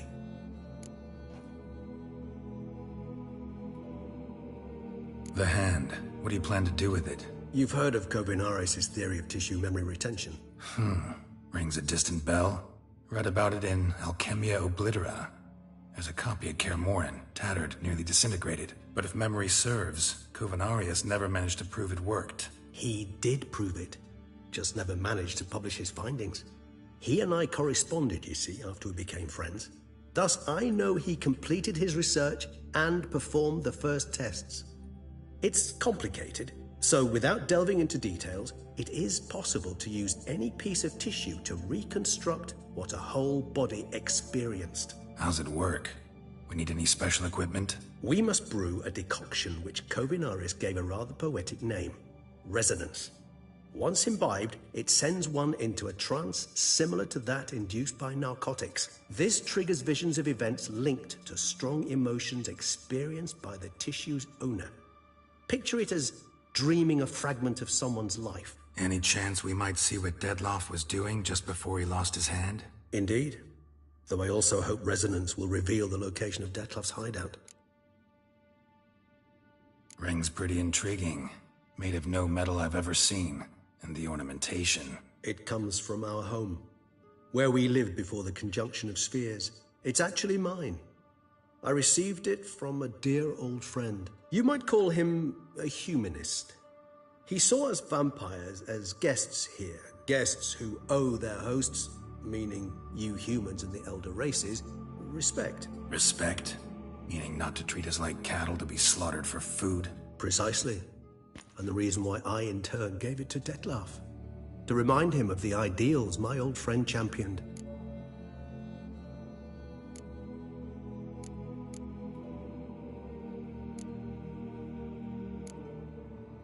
Can't you just summon Dettlaff? You're both hired. If I'm to be entirely candid, there is indeed one. But believe me, we will be better off never availing ourselves of it. It is a last resort. Absolutely. Last resort? The hell? Why? There is a being who can summon Dettlaff. Possesses the authority, even the power, to force him to appear in a given place. But the very act of contacting this being, well, it's akin to walking a slack line extended over a chasm filled with molten lava. An exercise as perilous to me as it would be to you. A risk I'm unwilling to take. I beg you, let's do it my way. It will be both quicker and easier. Kovinaris spent half his life proving his theory. Wild guess. Making a dose of resonance won't be easy. You guessed correctly. In addition to Dettlaff's tissue, we shall need a powerful occipital lobe stimulant. Effectively a poison, to make one susceptible to visions. Well, got a few ingredients to choose from. Unfortunately, all are pretty rare. There's Mamoon glands, but closest ones I know of are in Vizima. A spotted white saliva would also serve, but they were culled to extinction over a century ago. Could go with a kobold's eyes, but the creatures are sentient. Rather not gouge one's eyes out. Given that we lack the time to sleuth this out ourselves, permit me to summon some help.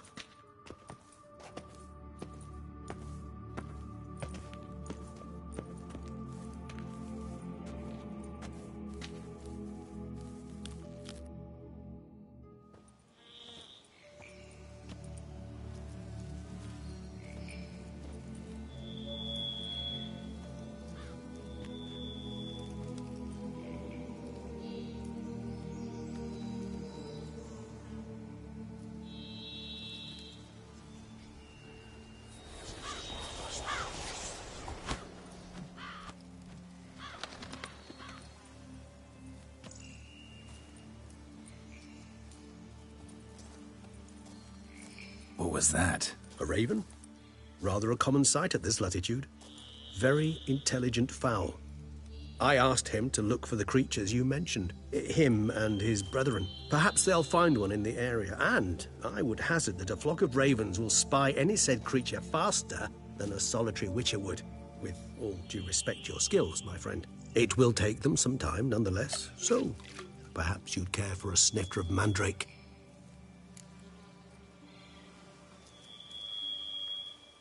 Rarely say no to a snifter. Sadly, this is but a weak infusion rather than a proper distillate. Even better. I remember your mandrake hooch. Made people say things they'd have rather kept to themselves. Now, what could Geralt of Rivia prefer to keep to himself?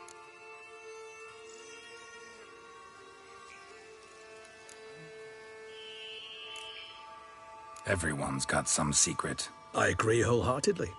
I also believe it wise at times to share one's secrets, unburden oneself to those one can trust. This your sophisticated way of asking me if I trust you?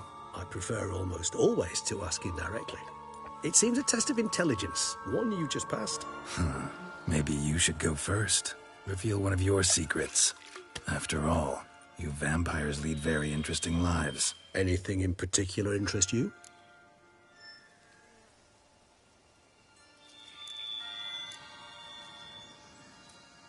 Curious what you did after you were reborn. As I'm sure you can surmise, at first I was thoroughly absorbed with recovering. As it is, I've still not recovered completely. Yet I was so weak the first year that I could not stand or move on my own. Detlef bore my weakness bravely, showed great patience. If not for him, I wouldn't be here, and I'd have regenerated far slower. Once I could at last stand unassisted, I set off for Bruges, for my one-time home of Dillingen. There I led the peaceful life of a rural healer and surgeon, enjoying my neighbours' respect and, in fact, constituting the exact opposite of the monstrous vampire the populace imagines. Bruges, you say? Rebirth make you sentimental? Perhaps a dash. But what of you? Where have you been? Ever find your Cirilla? Back then, yeah. But we parted again soon after. And when the time was ripe, she came back. Defeated the Wild Hunt together. Ooh. Seems I certainly missed quite a bit while I was absent. True enough. But it's a conversation we'll have another time.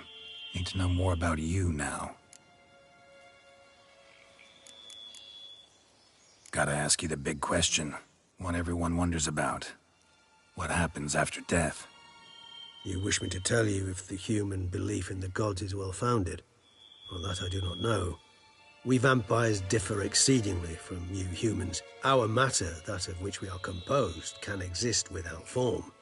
We require neither a heart, nor a brain, nor air to breathe. But were you dead? As humans understand death, yes. Feel anything? Understand anything? It's rather hard to explain. I felt something very unsettling. Something I cannot even name, for I did no reasoning. Only after rebirth did I begin to understand that what I had felt was cold and unimaginable fear. If not for Detlef, I might have drowned in an eternity of icy terror. Can't have been alive then. Sheesh, experience like that must be vicious. Indeed, it's hard to compare to anything I know. Yet you are aware we don't see death as you do. The way you cling to life, we find it entirely peculiar.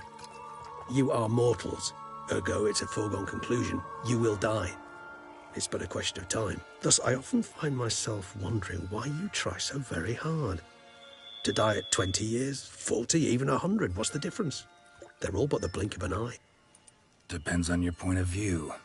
Man who's got 1,000,000 crowns to spend can't possibly understand one who's only got 20. Very true. One's outlook can indeed change much.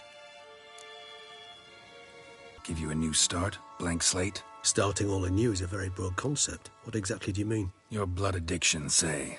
Wondering if your body's the same, if it still remembers.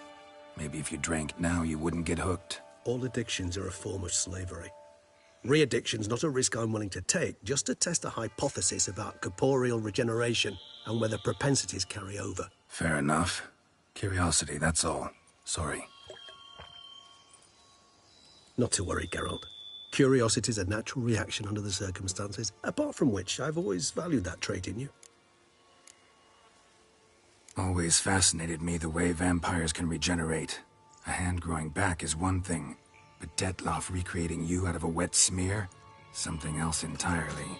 A difficult and laborious process, but one that's possible, as my presence proves. But I've heard you too had quite the adventure. They say you lost your memory. For a bit, but Triss helped me get it back. Actually, pretty damn lucky I only had amnesia. Yes, you humans are rather buggered in those terms. To strip you of life is, well, it's just plain easy. I've always pitied you in that regard. We vampires are much harder nuts to crack. If a member of another race kills one of us, we can be reborn with a living higher vampire's help. However, if one of our own strikes the deadly blow, death is permanent. There can be no rebirth. One of the chief reasons why vampires long ago swore never to fight one another.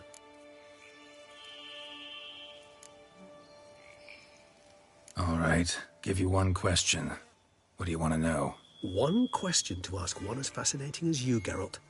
Cruel parsimony, I'd say, but I shall do my best to make it count. If you were to die and be reborn as I was, in your new life, would you choose to be a Witcher?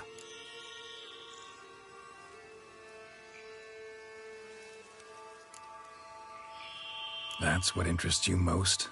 Whether I'd like to be a Witcher again? Many things interest me, but we've not much time left. Please answer. Never chose to be a Witcher. Fate chose for me. Had it been my choice, I'd have picked a different profession. A profession where I wouldn't have to risk my life every minute of every day.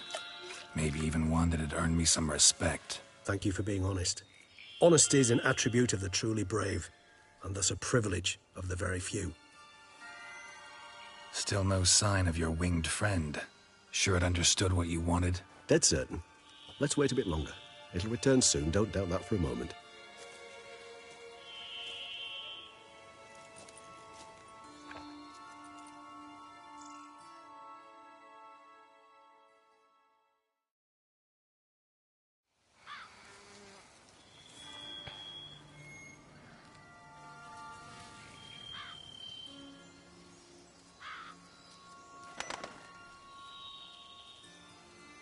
Ever vigilant, even in his sleep. Quite vampire-like, in fact. Are you absolutely certain they don't administer a few of our genes during the trial of the grasses?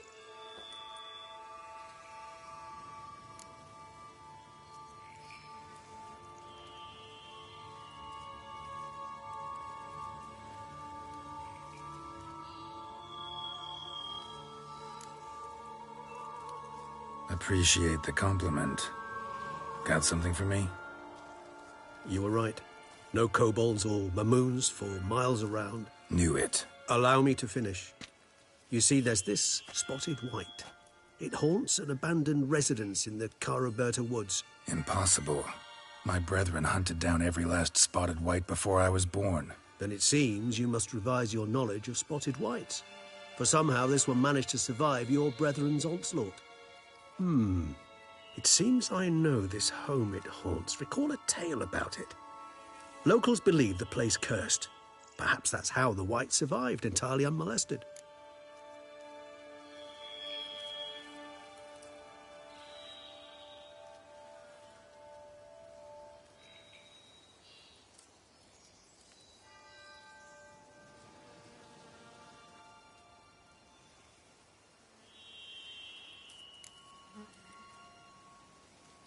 Whites rarely appear in the woods, even less likely to find them in abandoned human homes. They inhabit remote wildernesses, old abandoned cemeteries. What's your point? This might not be a spotted white after all.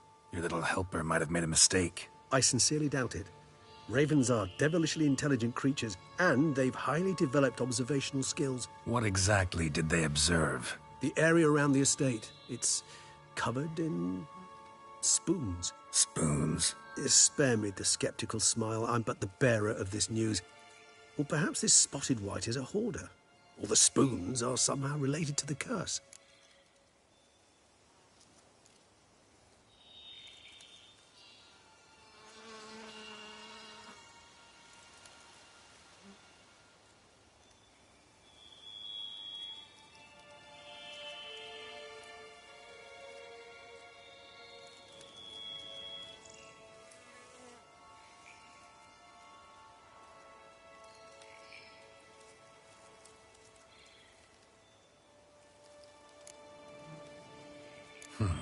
Know anything else about this curse? I don't recall much in particular. Really don't attach much importance to such things. It was mentioned to me as an anecdote, no more. Come on, search your memory. Something, anything could be important. I believe it had a relation to hunger, or, perhaps greed, rapacity. Someone was punished for something... Textbook definition of a curse, pretty much. Sorry, Geralt. I try not to clutter my mind with the details of every far-fetched tale I happen to hear. What are your thoughts? A specimen of a species thought long extinct, and a curse, in one place. That a coincidence, or are they related? Ah, professional curiosity. Personally, I've nothing against you delving into this dilemma, but please remember we need the White's saliva. Nothing beyond that.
Let's do this. Start making your decoction while I go get some saliva from that White. Uses it in its brews. Do you imagine the White will simply sell you some? Worst case scenario, I'll bring you its salivary glands. They ought to do as well. For a moment there, I imagined you asking the White to spit into a vial. Quite amusing as a thought, but the salivary glands will do fine indeed. So, see you later. Yes, till later. I shall start by perusing some tomes. Tomes? Thought you were gonna make this decoction. We require one last ingredient. Alas, obtaining it could prove a trifle toilsome. Thus, I hope to identify a suitable alternative. All right. Good luck. And to you, my friend.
If my lips don't stink of wine, my wife will know they're mine. I've worked up to my chin and I've caught some rot. Welcome home, sir. I am Barnabas Basil Fawlty. By order of the Duchess, I shall serve you as Major Domo of Corvo Bianco. I previously served with distinction at the Nibli family manor and in Nazaire with Admiral Rompali, who, as you are certain to know, is an extraordinary demanding gentleman. Whoa, Barnabas Basil. One thing you ought to know. I'm not your typical landed gentleman. Truth be told, this is the first real property I've ever owned. Oh, in that case, you must leave it all to me. I shall organize, see to everything, and whip the house into order. I dare say this place will soon be the most prosperous vineyard around. Great. Can already see I'm in good hands. Vineyard comes across as a place with a rich history. Know who owned it before me? Baron Rossel, who went bankrupt, forcing him to sell the estate to the Duchess. The Baron, in turn, had purchased it from Monsieur Bolius of the Headsman, a truly colorful man of Ketweni origin. He was actually a headsman? No, not him, but his great-great-great-great-grandfather. Indeed. Apparently, he was a common cutpurse who somehow secured for himself the post of ducal headsman in Beauclair. Went about his work with an exceptional penchant. They say he chopped off more heads than there are grapevines in the ducal vineyards. He never hesitated, not once. Never sliced unevenly, never botched a job.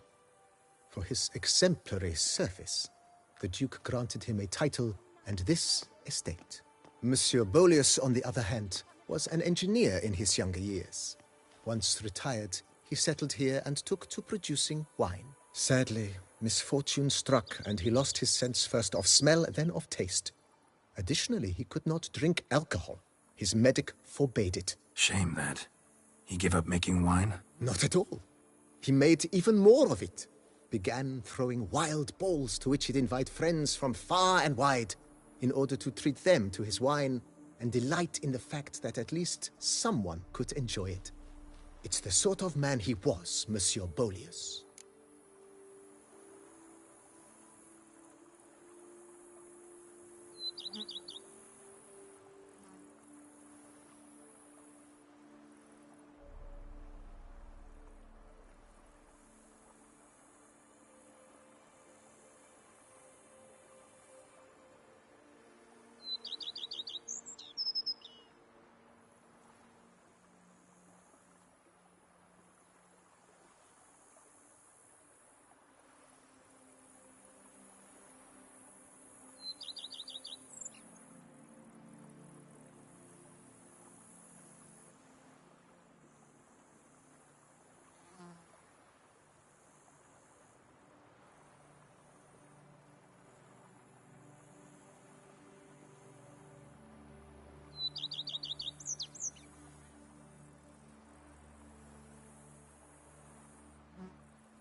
Mind giving me a little tour de Corvo Bianco? Not in the least. Follow me, please. I think it would be practical to begin on the hill.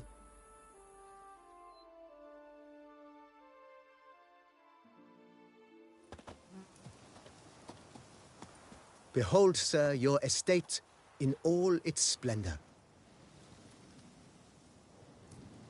Pretty vast. Indeed. And now, sir, allow me to show you a handful of interesting details. Follow me, please. Been a major domo all your life? Yes, I come from a long line of major domos. My father was a major domo, as was my grandfather before him, as was my great-aunt. In fact, she was the one to start the tradition. Great-aunt? A hard woman. It is said that already as a child, she knew where she was going and went there. When she arrived in Beauclair, she signed on as a chambermaid at one of the vineyards, then slowly worked her way up to Major Domo. She dragged the rest of the family up the same path. I I work up to my chin and The servants' quarters. I occupy the green home. With the Duchess's permission, I have hired a full staff. Their salaries to be paid from the ducal treasury. Nice of her. Not the most sightly part of the estate, I admit. But I think it's worthwhile for you as master of the domain to know where the help stays.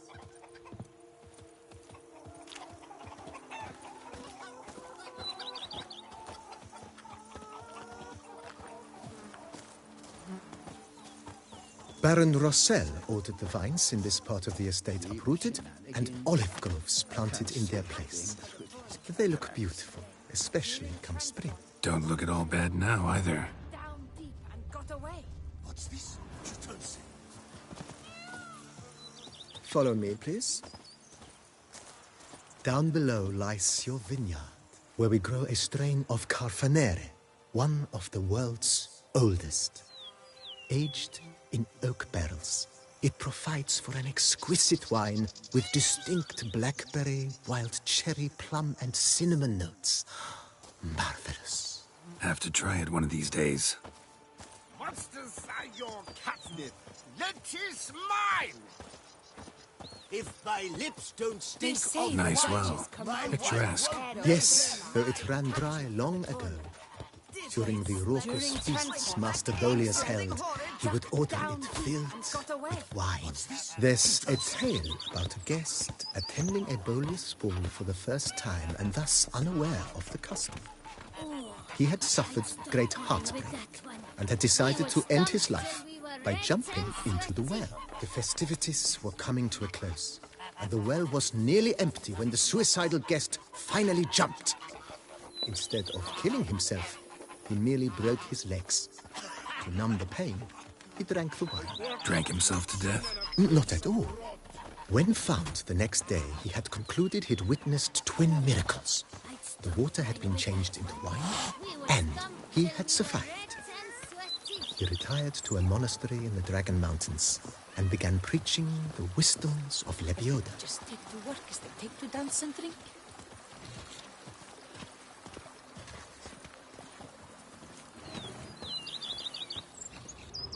Monsieur Bolius's wife Nina kept a garden here. A supremely lovely place it was. Bit neglected now. I agree. Yet nothing stands in the way of restoring it to its former glory, and once again planting it with herbs and other vegetation.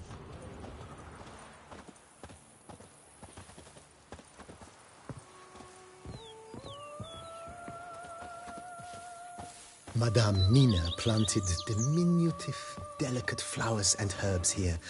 One might say their aroma still hangs in the air. You're quite the romantic, Barnabas Basil.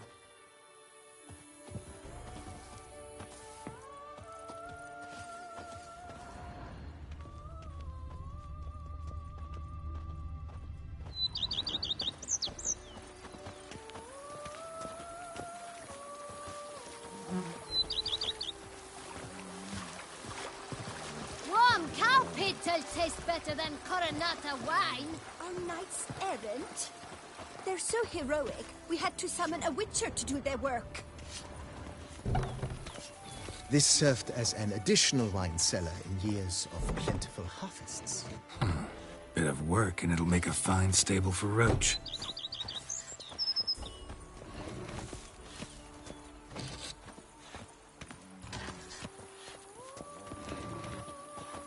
The cellars, voila.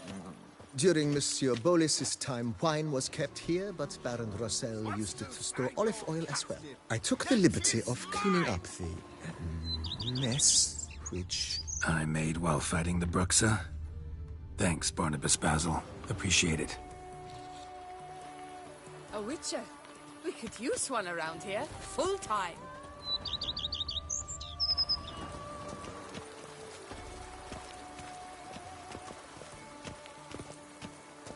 As you can see, the facade is, how to put it, slightly stained.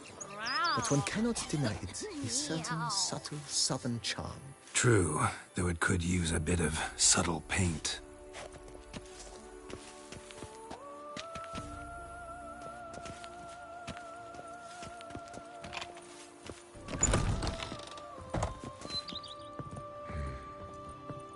and welcome inside. On the left is the master bedroom. On the right, the dining hall and kitchen. Upstairs, you shall find the guest room, currently used for storage. Not a bad idea. At the moment, the house is only minimally furnished. Yet I believe we will, together, devise some innovative arrangements. A few paintings, for instance, would breathe new life into the abode immediately. With that, sir, you've seen the full lay of the land. Corvo Bianco is a beautiful estate. Though one must admit, time has taken its toll. Forgive me for being forward, but if you were to choose to invest a small sum towards its beautification, consider me at your service on the matter. Think I'll take you up on that. Be sure to come and see you if I decide to do any remodeling. Mentioned the place could stand to be spruced up. Oh, most decidedly, sir. The question is where you would like to begin this rejuvenation.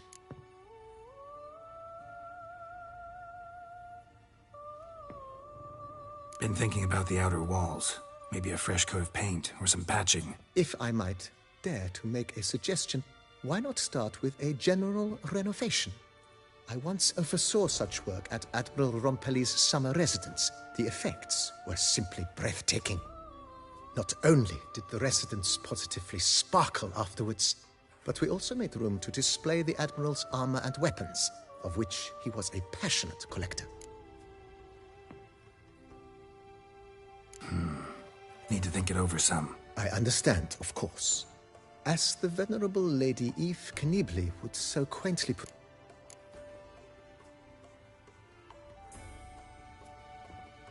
Got these spacious grounds.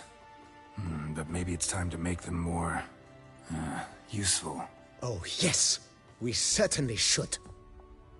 The way I see things, given your trade, sir, you would be wise to put in a grindstone and an armorer's table. A good way to start things off, don't you think?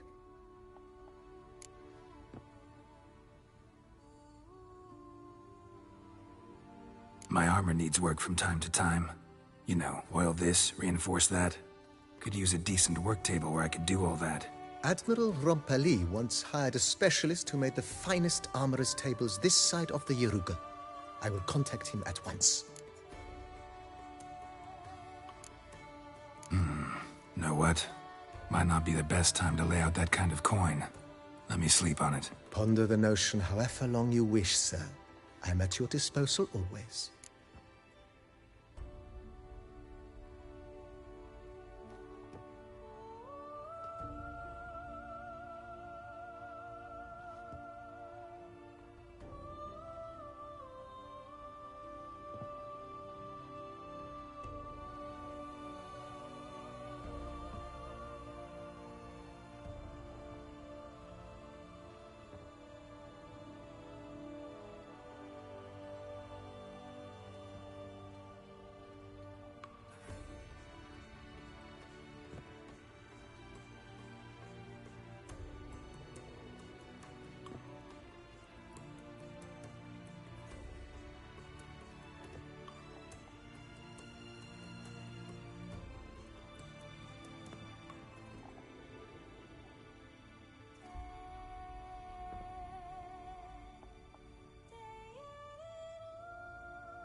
Let's put a pin in this for now.